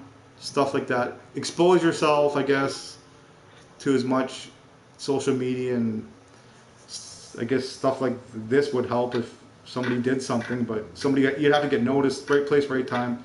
And it's basically like winning a lottery. So no one should get into being a chef thinking that they're going to become the next Robert Irvine or Gordon Ramsay. No, but you would be amazed the young people that do for that reason. It's sad. You got to have a passion because you're giving up a lot of your personal life and time and commitment. And it's a commitment. It's a lifestyle. It's a sick lifestyle maybe for some. But if you love what you do, you're going to sacrifice a lot for it. I hope that answers it. Did I answer it? I think so. Okay. Preston wants to know, how much wine should you use for a pan sauce to cut the time it takes to reduce? That's a good one. You basically want to put enough liquid in the bottom of your pan. I'm assuming you're browning some sort of meat or vegetables in it before you add wine. I gotta ask that question first to help better judge. Is there pre-sauteed items in that pan? All right, well, while we wait, okay, yes, he says yes. Okay. You're going to use as much liquid as necessary, so you're going to start off at about a third of a cup. That's my go-to, a third of a cup. Couple glugs, glug, glug. And then you're going to look at the bottom of your pan, and basically, before you get to the reducing part, you want to scrape the bottom of your pan to get all the yummy brown parts off your pan, because that's going to give you tons of flavor. Brown food tastes good. Yeah, exactly. But whatever you brown, it sticks to your pan, the surface of your pan. So when you add a liquid and you swirl it around and scrape the bottom of your pan, all that yummy food particles and brownness, like Minerva just stated, is going to come back into your dish. And so basically as much liquid as you need to scrape off the bottom of your pan. And it doesn't matter how long you cook it for after. You can reduce it as much or as little as you want. It won't make much of a difference. So just depending on how thick you want your sauce. Right, and enough, like I said, to that technique is called deglazing. So you're deglazing your pan when you're adding a liquid, and you're scraping the bottom of your pan to get all the yummy food brown particles off to put back in your dish. That's called deglazing. A little chef tip. Great question, Preston. Thank you. Alex wants to know, what do you think of YouTube channels like Epic Meal Time, where they do like over-the-top things with like all the bacon or the spiciest peppers in the world or stuff like that? Amazeballs. I love that kind of stuff. As you can see, that one group always posts the hot pepper sauce challenge ones. Those are amazing. The Chef Ramsay one was amazing. If you guys haven't seen that on YouTube, go check out Chef Ramsay eating the hot sauce. Alton Brown was on there too. Oh, was he? I missed that one. I'm pretty sure he was on. No, he was on the one where they eat like the hot wings. Oh, okay. Yeah, I saw that one.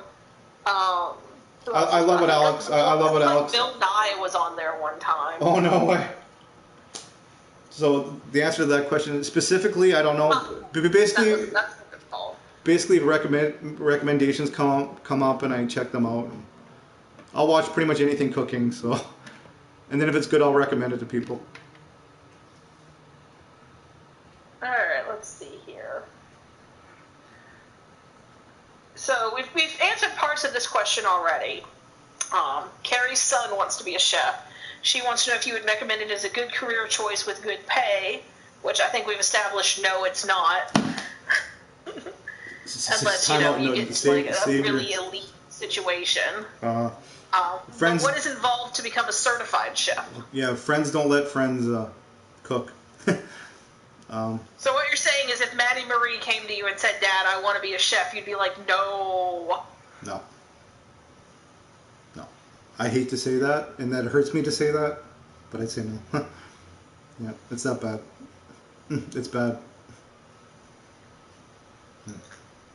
It's very, I guess the best word I got, you don't get paid enough, you're not appreciated, Most of the owners' attitudes are you could be replaced tomorrow, and they're not wrong. Yeah, it's sad. Um, it's unfortunate. Yeah, that's the best way to What answer is that. involved in becoming a certified chef? Yeah, I think I sort of touched on it earlier. Basic, advanced. Well, this is in Canada. I believe you guys don't even do this in the States. I think you just. I don't even know. What do you even know I'll have to look in that next episode. The process in the States to become certified. In Canada. I mean, I'm assuming there's some sort of examination like you had to take, and you have to have worked so many hours. And then I've heard differently, so I don't know. I don't know. I'll look into it real quick. Yeah, I've always wondered that because I asked somebody that went from culinary school, and they're like, from the States, and they're like, no, we don't have to do an exam. I'm like, what? That can't be right. It's a certified trade in Canada. So anything certified trade, and you got your red seal saying you got your standard, you're above the regular papered person. I know it sounds ignorant and arrogant, but it's not what I mean. What am I looking for? Okay. So there are 16 different certifications that you can get from the American Culinary Institute?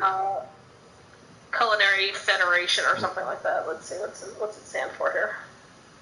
The American Culinary Federation. They have 16 different certifications that you can do. They have culinary and savory, and then they have pastry. Yeah, see, pastry separate here too. That's a baker and pastry are two different ones besides you're certified.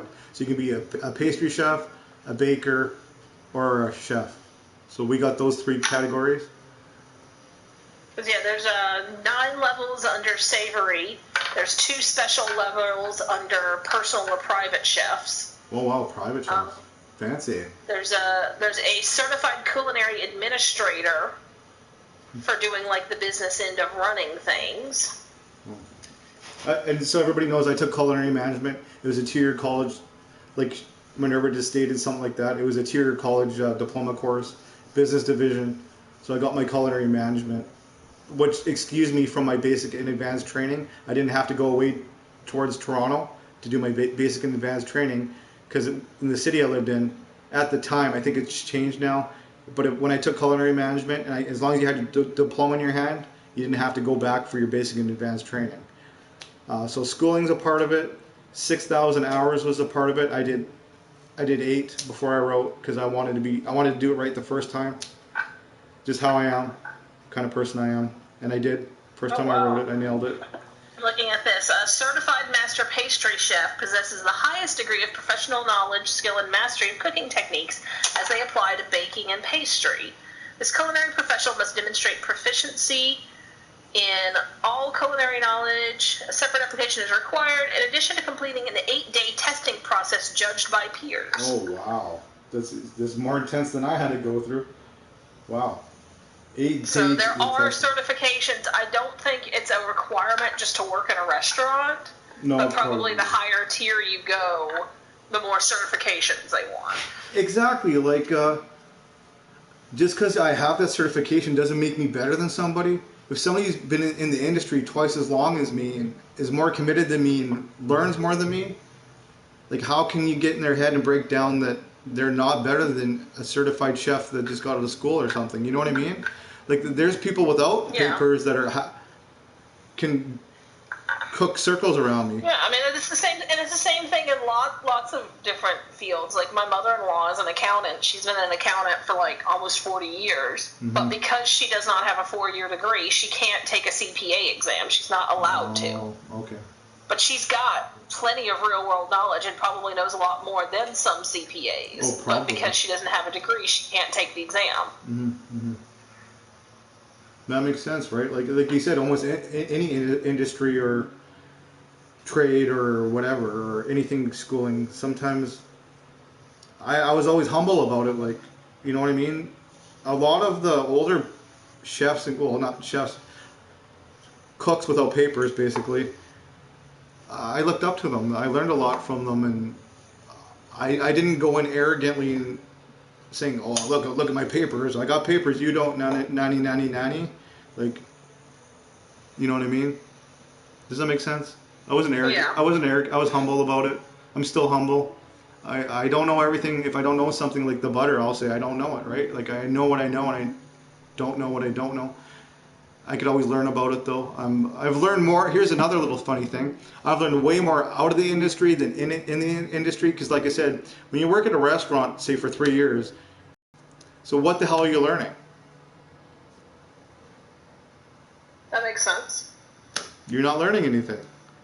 I got out of the industry. I started watching more cooking things and trying things from, like you said, Cooks County. I love. There's another huge shout out for PBS, Cooks County, and what was the other thing they do? They also do another thing, Test Kitchen, America's Test Kitchen, I believe. Oh, that's fun. Yeah, go check them out if you want to learn, because they do things like 20 times and then get it right. They do like me. When I want to do something and I haven't done it, I reverse engineer. I'll take something from one recipe, something from another, something from techniques, and I mesh them together to my own version of something to get it right for me, at least. It's a passion, and yeah. Who are some of your favorite celebrity chefs? Like, who do you like to watch? Whose recipes do you enjoy?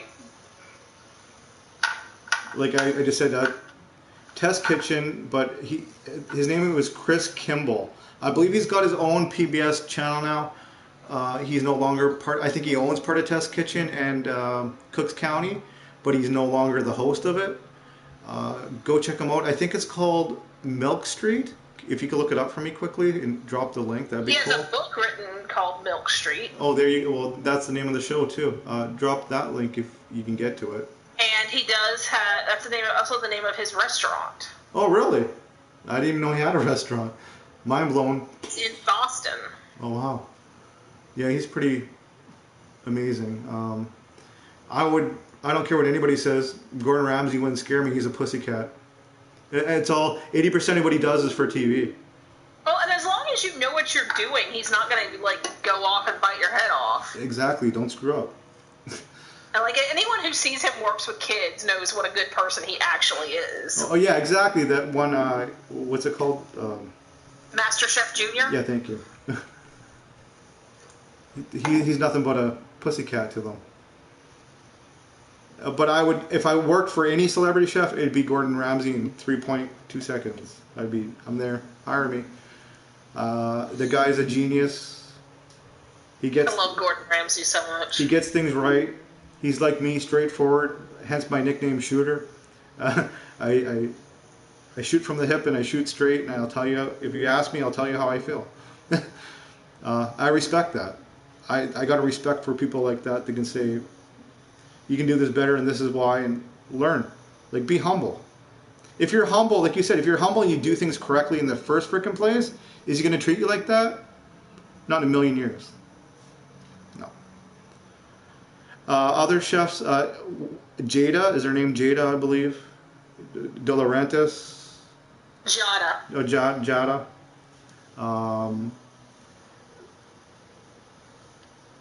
I think she's just adorable. Ming Sai. Is it Ming Sai? Ming Sai. Yeah. I love Ming. I'm trying to name someone. I'll tell you yes or no. Trust me, I know who I don't like. I don't like Guy Fieri. He can hit the. Guy Fieri is very weird. That's a. And I've heard he's like a perv to people on his shows. Like, he hits on women and like touches them inappropriately. I get looking from afar, but yeah. Let's see. You said that you think Bobby Flay's a douche. Huge doucher. I don't know if I had to pick the biggest doucher out of the two. Oh, that's a tough one. Bobby Flay. Bobby Flay would win. Bobby Flay then Wow. Guy. Yeah. What about Emeril Lagasse?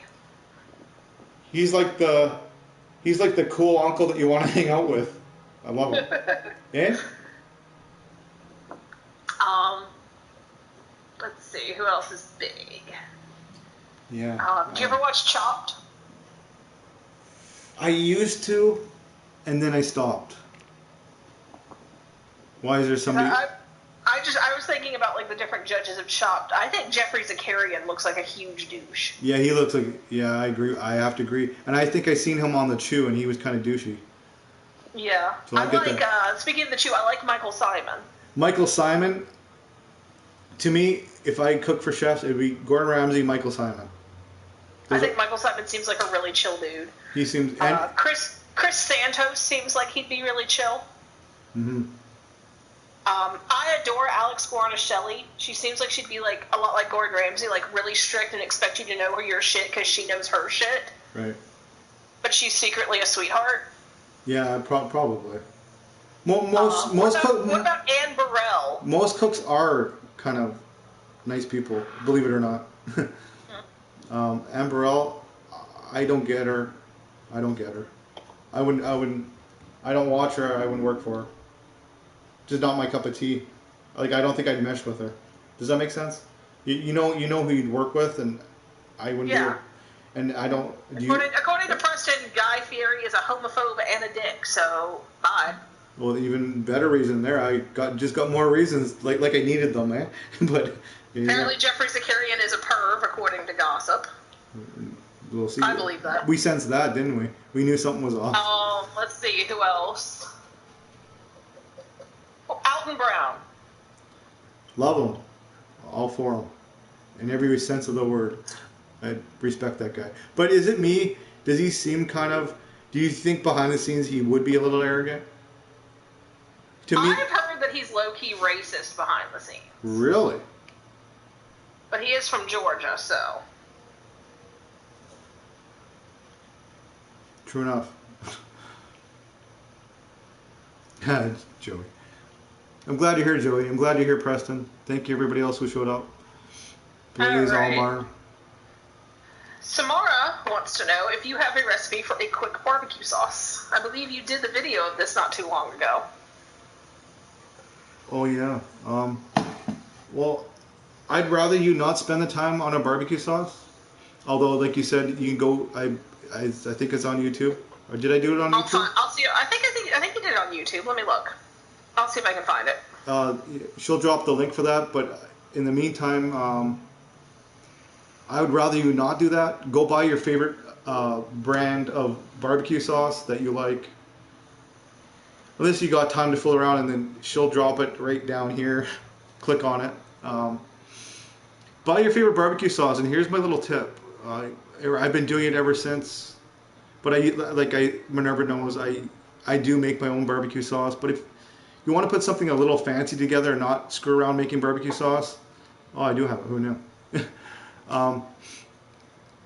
You add equal parts barbecue sauce, and then you take a handful of brown sugar. Like, you get a bottle a normal size bottle of your favorite barbecue sauce, Bullseye, whatever the hell you like. Dump it in a bowl. Get a handful of brown sugar. Put it in the bowl. Equal amounts to the barbecue. So you use the empty barbecue bottle. Dump lemon juice in it. Dump it all together. Mix it with a whisk. That went from a barbecue sauce to a barbecue glaze. And you can use that stuff as you cook, before you cook, after you cook. You can use it as a dip. It's a great, like if you had rotisserie chicken, it's great as a rotisserie. You add a little, and I also add that sounds like that would be good. It's amazing.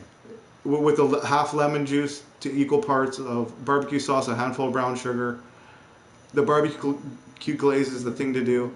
And I also forgot, I take the lid from a bourbon bottle. So what is that, an ounce? 2 ounces? You pour some bourbon in it, and you put a capful of your favorite bourbon in it. I use Jim Beam, and yeah, it's amazing. It's an amazing dip and sauce. So there you go. Here's my tip. Ooh, I bet Jim Beam honey whiskey would be really good in that. Well, I bet you it'd be amazing. For sure. What is a good summertime dessert to take to a barbecue? Strawberry shortcake. Ooh, I love strawberry shortcake. Can't go wrong with that, eh? Nothing says summer. Anything berry, blueberry. I'm a blueberry lover. There's a recipe that we like to make, and it's like super simple. You just get a store-bought angel food cake and cube that up, and do like a layered dessert with like that and mixed berries and whipped cream. Oh, so almost like truffle. It's like a ghetto trifle. A trifle, yeah. Sorry, trifle, yeah. Nothing wrong with that. Good. Nothing wrong with that. It doesn't sound ghetto to me. It sounds amazing. Oh, and another thing I like to do, since you mentioned barbecue, your barbecue would probably still be on. Buy a pineapple, trim it up, cut. It takes 5 seconds if you know what you're doing. Pineapple, cut pineapple rings, about 1/4 inch thick. Put it on your barbecue, because once again, on a hot barbecue, like you want to turn it up to like 400 degrees. You're gonna get the lines from your barbecue, and you're gonna get the smoky flavor from the barbecue. Ooh, grilled pineapple. Yeah, it's basically grilled pineapple with smoky flavor and the barbecue flavor. You know what else is really good on the grill? What's up? Stone fruits, like nectarines and peaches and plums. Yeah, you're right. Yeah. Grill those and then drizzle them with a balsamic glaze. Oh my God, the balsamic. And serve that with vanilla ice cream. Exactly, that's amazing. That's so good. Yeah, that reminds me. Like you take the grilled pineapple, you grill it up, and then once it comes off, but you got to be. Here's where I'm gonna get chefy on you. You got to like Nutella to use it though. If you don't like Nutella, don't use it. But this is what I do. Your grilled pineapple, you take Nutella, you spread Nutella on the grilled pineapple, and you have fresh hazelnuts, because what's in Nutella? Hazelnuts.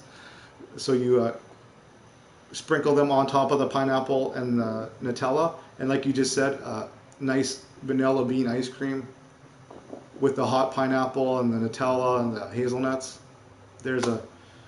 Your guests will be super impressed with that, and so easy and simple. That's a good one. Preston wants to know what your opinion is of bone marrow on burgers. It sounds like liquid gold to me. It sounds amazing. I heard that you actually did that, eh? Tell me what you thought of it. Yeah, we went to a burger place when we were in Asheville, and one of the toppings that you can get is bone marrow. That's because I did not try it because I don't believe in that. You don't know. There's so much flavor. Well, think about it. What are your bases? I'm sure it would work. Like, the idea of eating bone marrow squicks me. Yeah, but what do you think soup bases are made out of? The bones. I don't use soup bases. I make soup from scratch. I don't use soup bases. Oh no, okay, but that's my point. Like, say you're gonna make a beef or chicken broth. What are you using? Bones. Are you not? When you use chicken bones, if you make chicken soup. I don't eat chicken soup. Oh, okay. Well, most people. I know how you make broth. I know how broth is made. And what's in it?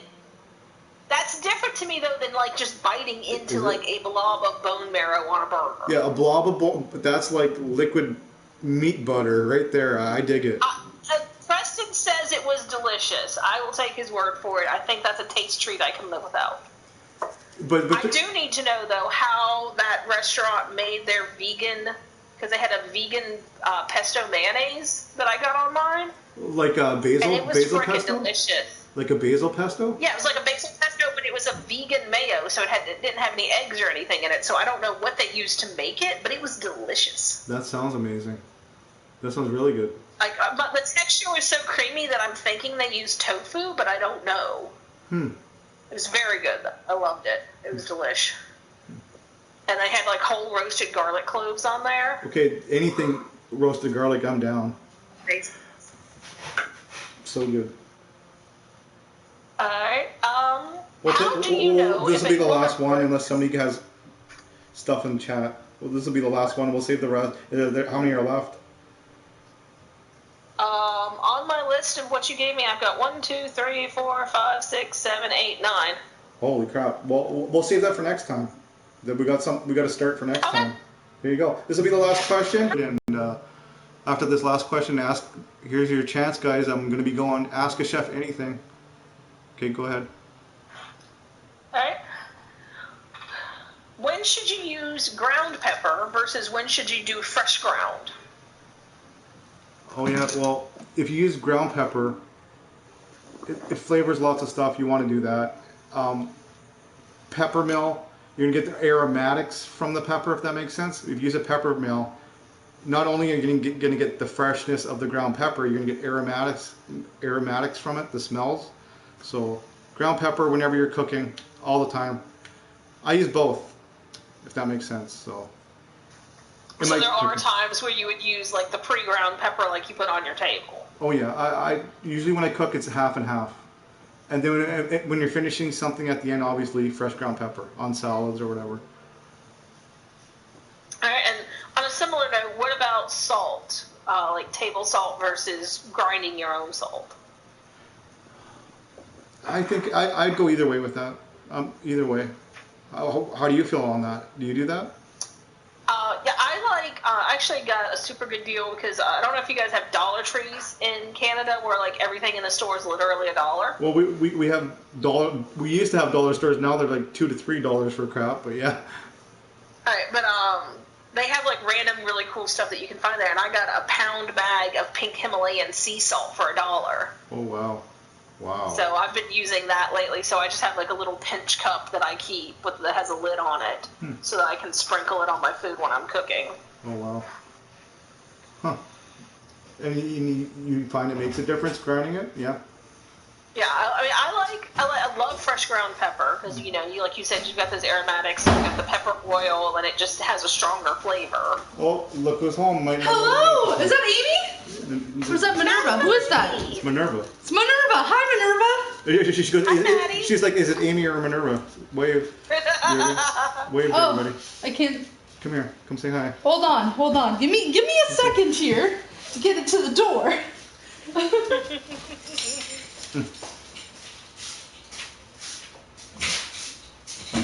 So, what were you saying, Maddie? No, what were you saying, Minerva? I was saying that fresh cracked pepper has that, like, the oil from the pepper, and it has a stronger pepper flavor than the pre-ground stuff. Right. Yeah, like I said, I'm a half and half guy for that. Tell Maddie Marie to come sit down. I want to ask her cooking questions. Yeah, now you're going to steal my show.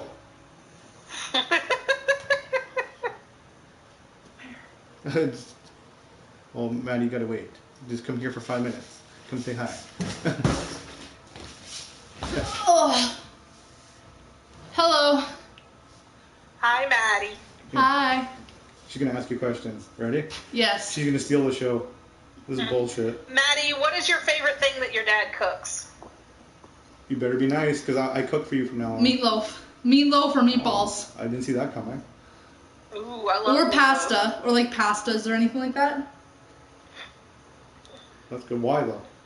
And just so flavorful. Yeah.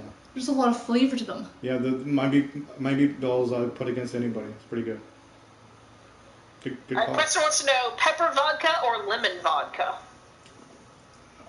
I'm a big citrus dude. Lemon vodka. Preston also wants to know, Maddie, are there any vegetables that you hate? Celery.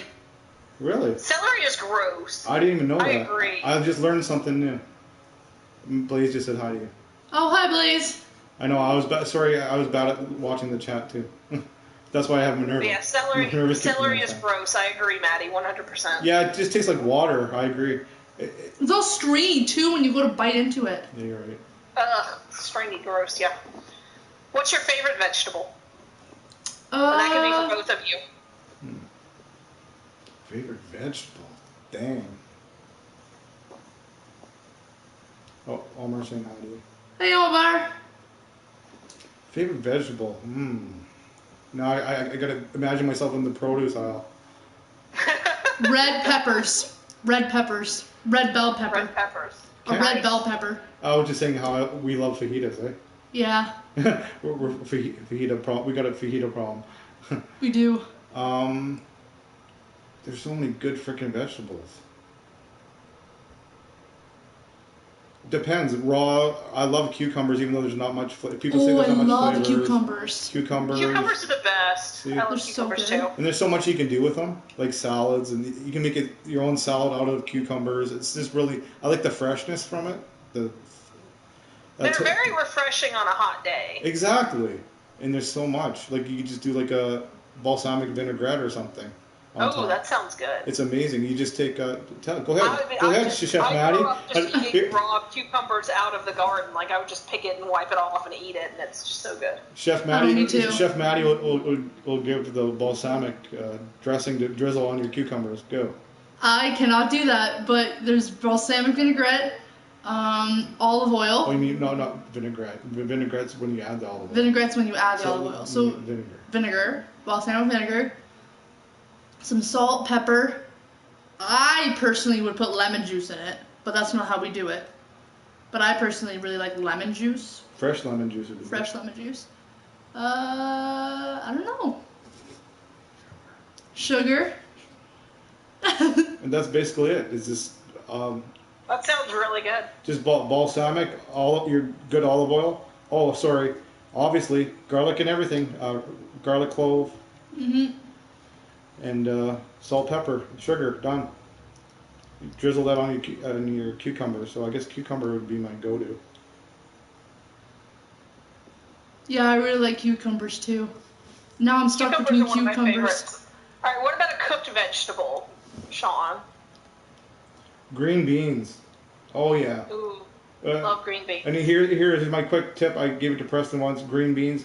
You take a baking sheet. You put your green beans on top of your baking sheet. You drizzle olive oil, salt, pepper, and then in the oven 400 degrees for. Oh, I love you so much. Oh, why? Where did that come from? Don't show people you love me. Aw. What's up with that? I don't know. I'm just in a good mood today. Why are you getting me all mushy on camera? People are watching. Well, Sean, I make green beans a lot like that, except I do the lemon juice on top of them too. That sounds amazing. You mean It's really good. before you cook them, you put the lemon juice, or after? Yeah. Like I put the lemon juice and the olive oil on them, and then I stick them in the oven, and they get all nice and caramelized. Oh, yummy. And then what I do is, as soon as they come out after like all browned and hot, I put my thumb over balsamic vinegar and you drizzle it. So, I haven't done it with balsamic, but that sounds good. but listen to this. Once the balsamic hits that super hot pan, it sizzles, and it does something funky and good to those green beans. And we used to serve it a lot at the fine dining Italian restaurant as a side. That sounds good. I'm going to have to try that next time. Oh, 100%. As soon as they come, but the pan has to be screaming hot when you drizzle the balsamic, because it sort of like cooks it on the beans. Go for it. Nice. You're going to thank me for that one for sure. Oh. Hey, Zerk. Say hey, hi, Zerk. Hey, Zerk.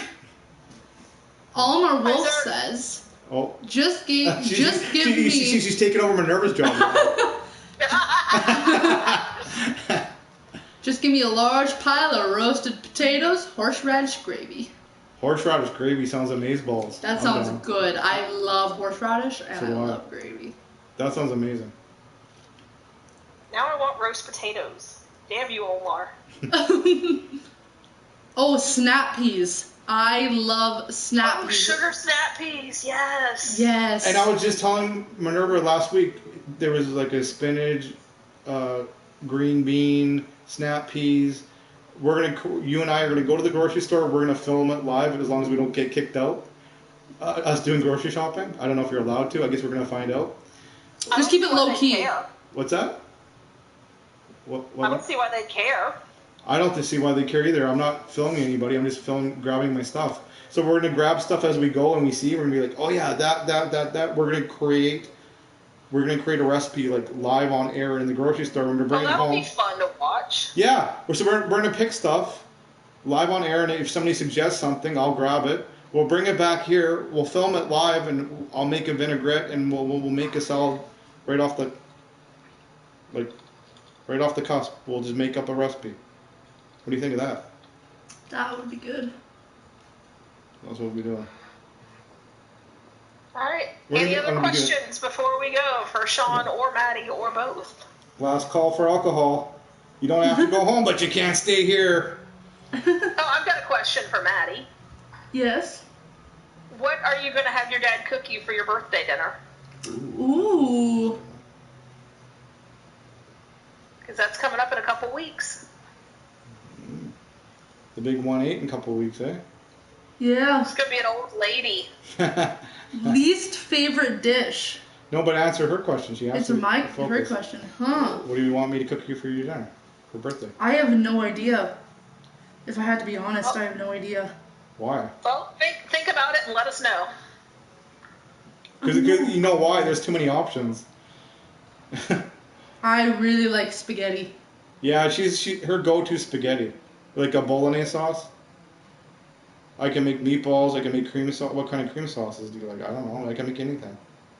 I like carbonara or whatever the one that's in between the cream sauce and a bolognese.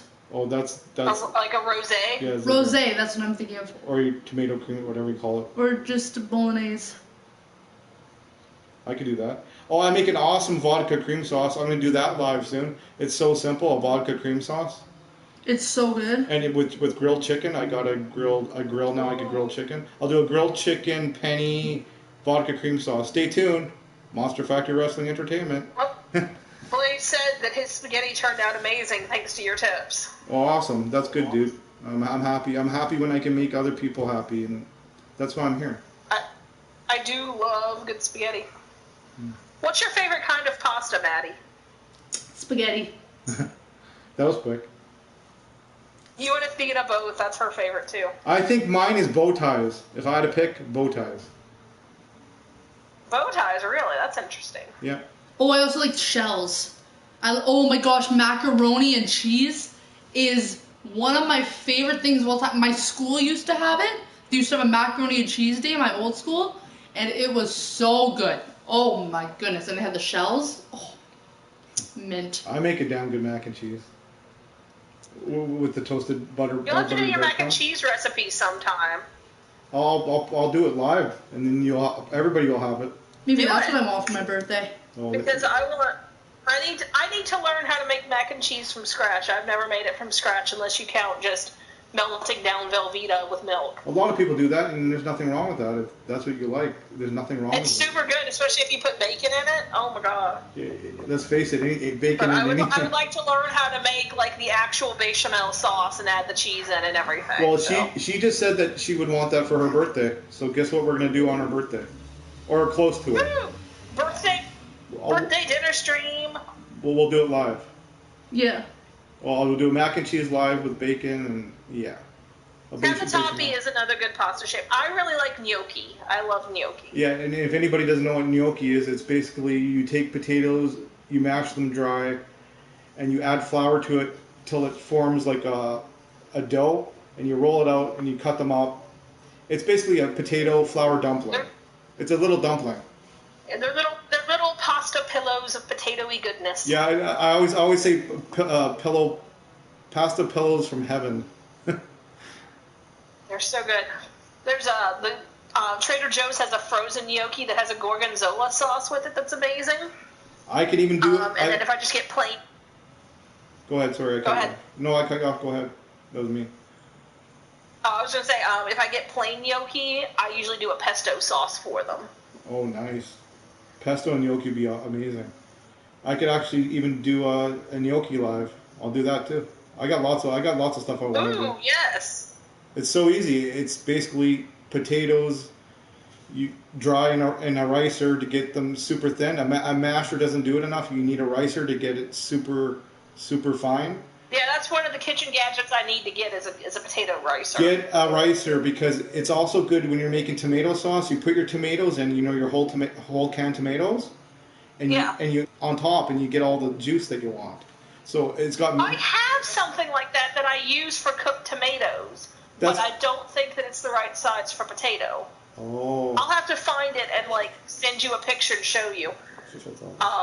Omar says that his new favorite is red lentil pasta because he has to be careful about his carbs now. No, that sounds good. Minerva. Oh, okay. I have a question for you, Minerva. Yes, Matt. Have you ever had poutine? Yes, it's amazing. We talked about it. Oh, really? Well, not in detail. Go ahead. The first time I ever had poutine was actually on my honeymoon. We went to Vancouver for our honeymoon. And there's 8 million pubs within walking distance. So we walked to a bunch of pubs, and they all had poutine on the menu. And I was like, well, I got to try this. And it's amazeballs. Isn't it, though? Oh, my gosh, it's so good. I used to not really like it, but then the older... She hated it. I hated it, but then the older that... Just like mushrooms, but now the older that I am, I like it. Maddie. What? You were a bad Canadian. I know, right? Next you're going to tell me you don't like maple syrup. Oh, maple syrup. I could drink that straight. Hey, It's so good. and guess who makes the best Finnish pancakes in the world? Well, it's my grandfather's recipe.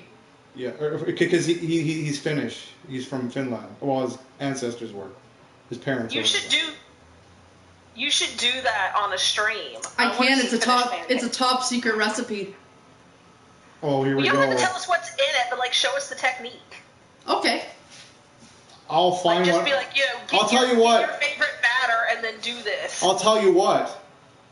I'll find a Finnish recipe online, which will be the same as his, and then she can show you the technique. Fair enough? There we go. Fair enough. Okay. That way you're not giving us your granddad's recipe. Right. You're right. Fair enough? But back on Omar's subject, It's have like you a tried crepe. black bean pasta? Black bean pasta is really good. I've never tried black bean pasta. I've had cold black bean pasta. And I like that. I didn't even know that was a thing. Like, my mind's blown right now. Yeah, like there's all sorts of like low carb and like gluten-free pastas now from I've like heard beans and lentils and all this stuff. And the black bean's actually really good. That sounds good. So I somebody haven't tried the red lentil, but now I need to because that sounds good. Yeah, it does. earlier in the chat said, "What's your least favorite dish?" And I know what yours is. Yeah, I already said We were talking about that yesterday. Let's see if you can. Oh, sorry, I already started it. Go ahead, you tell them what I hate. Let's see if you get it right. You don't like liver. Hate liver, right? You don't like liver, and I forget what the other thing is. Mm-hmm. Do you remember? Oh, I know. I talked about it earlier. I want to see if you know. Oh, What do you love that I hate? She loves it.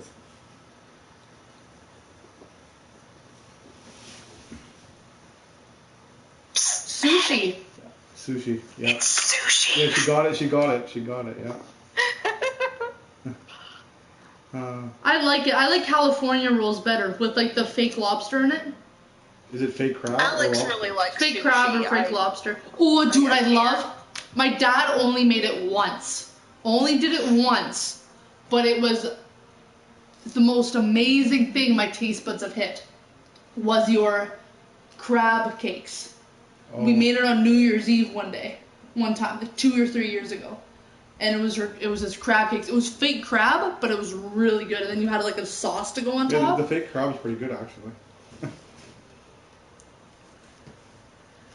That was. Oh yeah, the sauce I made. Well, the best part about the crab cakes are I made a roasted red pepper cream sauce, Ooh, that sounds good. and I made it extra spicy, so it was like a spicy roasted red pepper cream sauce.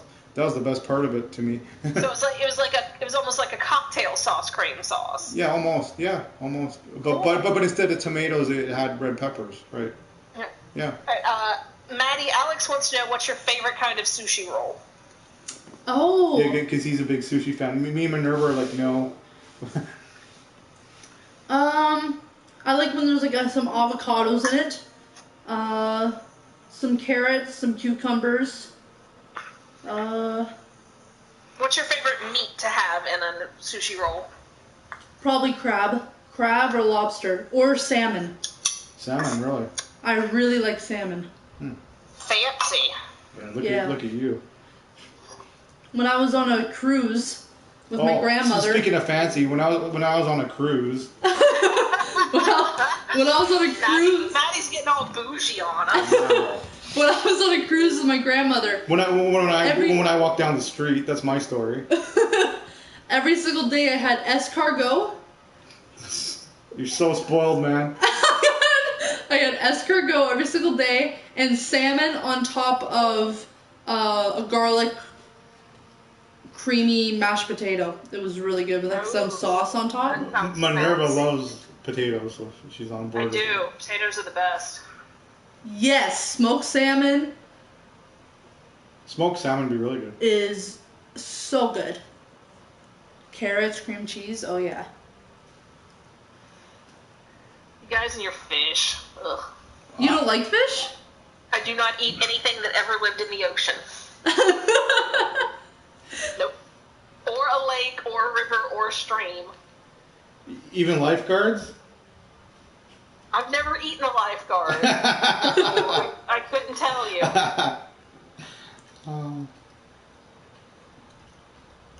I like cooked fish. I like cooked seafood, but I'll never eat raw crap. Not happening. I'd be scared that I'd get sick. Because I'm scared that my stomach wouldn't be used to it. Well, there's a chance you probably could. That's why I won't eat it. Well, I mean, you definitely need to make sure that your sushi's coming from somewhere reputable, which is why you don't want to eat like gas station sushi. Yeah. Yeah, no, that's not a good idea. You need high grade sushi. High grade. Which means you're going to pay big bucks. You know, or again, get it with all cooked ingredients like smoked salmon or, imitation crab or whatever. Right, something cooked at least. A scallop one might be okay. Cooked scallop one. I also don't like the flavor of seaweed though. So like, even if it was like all cooked stuff that I liked. Me either. I hate seaweed. Oh, just take them off here. Seaweed tastes like fish food smells. Oh my gosh, seaweed is awful. Well, then what do you think your sushi's wrapped up in? No, I'm talking about bear sushi. I mean bear seafood. I mean bear. Bear? Like, she'll get there eventually. I'm so confused. Bear? Like bear seaweed. Naked seafood? Naked seaweed. Huh? Like, because people just eat the seaweed plain. Just seaweed by itself with nothing on it. Yeah. So seaweed by itself. Oh. Seaweed by itself I don't like. But if it's in like a California roll or something like that, then I'll eat it. Interesting. You're one of those people. You can have all the seaweed you want, Maddie. Oh, I don't want all the seaweed I want. Do you know what I want all of? If I had to have one thing that I'd have unlimited quantities of, it would be garlic, buttery mashed potatoes. Hell yeah. Oh, yum. I'm on board for that. I am obsessed with mashed potatoes. Say hi to Joey. Joey's here. Hey, Joey. Joey, welcome back. Brosov. All right. Any other questions? Yeah, last chance. Last call for alcohol. Beware cheap tuna. You can get tuna at the dollar store here, and it's actually pretty good. Well, yeah, but that's different. You can get salmon at the dollar store here, and I've heard it's good. Exactly. It's as long as it's canned and not outdated. Well, thanks everybody. Thanks so much for President's question. Best fries. Ooh, best fries. Oh, that's a good one. I like really. You take your potatoes. You go on the mandolin to slice them thinly, and then you take your knife and chop them up. They're like little matchstick fries. It's called. Oh, I love shoestring fries. Yeah, palm frites. I think is the technical name, palm frites, and you fry them like that, and they're just apple fries. No, I don't know. That's what it's called, palm frites. Oh. I don't know. Oh, it's short for pomme de terre. Thank you. Oh yes, that makes sense. Apple of the earth. And then you basically, how the hell do you know that? Because of French class. Is that what? Pomme de terre. Terre is earth, and like earth, like dirt. Who knew? And palm is apple, so apple of dirt. Who knew? My mind's blown right now. Pomme de terre. I like shoestring fries, and then I also like crinkle cut fries. Oh, I yeah. like curly fries from Arby's. Yeah, she's curly fries from Arby's are good too. Have you had their loaded curly fries where it's like a garlic parmesan sauce and bacon? I don't think we have that here. I don't think we have that here, but I've always wanted to try it. Yeah, we get ripped off. Oh my god, it's like so In-N-Out, good. like In-N-Out Burger has their like loaded fries that they have, and it's like cheese on top with like some chives or like some green onions and cheesy and oh. Okay, I guess that's it. Thank you everybody for joining us for the first episode. We went an hour over I thought we were going to do, which was awesome. I hope everybody checked out the replay. I'm going to send you a picture of these loaded curly fries so that you can show Maddie. Yeah, let's check it out. You sending it right now? Yeah, I'm sending it right now. Let's take a look. As soon as I get my thing pulled up here.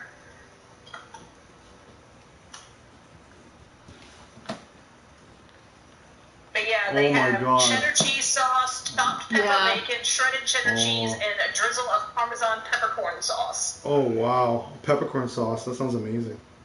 Oh, that's good. Very cool. They're so good. I'm very sad that you guys don't have them at your Arby's. We're more sad because we can't try them. Yeah, I've had like ones from like taco ones where it's like the from Taco Time. We have a place called Taco Time. It's like a Taco Bell, but in Canada. We don't have taco times here. No. So it's basically tater tots. Tater tots with sour cream, bacon, Cheese. cheese, taco meat, and stuff like that on it. It's pretty good. That sounds good. I can try that. It's good. That sounds delish. Oh, ketchup chips. I've had those. I was not a huge fan. Wasn't a huge fan. I only like sometimes I crave them, but not like all the time. I'm not a ketchup chip fan. Sour cream and onion is my go-to. I like salt and pepper chips. Those are good. Those are amazing. Those are good. Yeah, I can get behind that. That's good. Okay, well, thank you everybody for joining us, and that's episode 1 of Ask a Chef Kitchen Confidential. Thank you everybody. Thank you Minerva.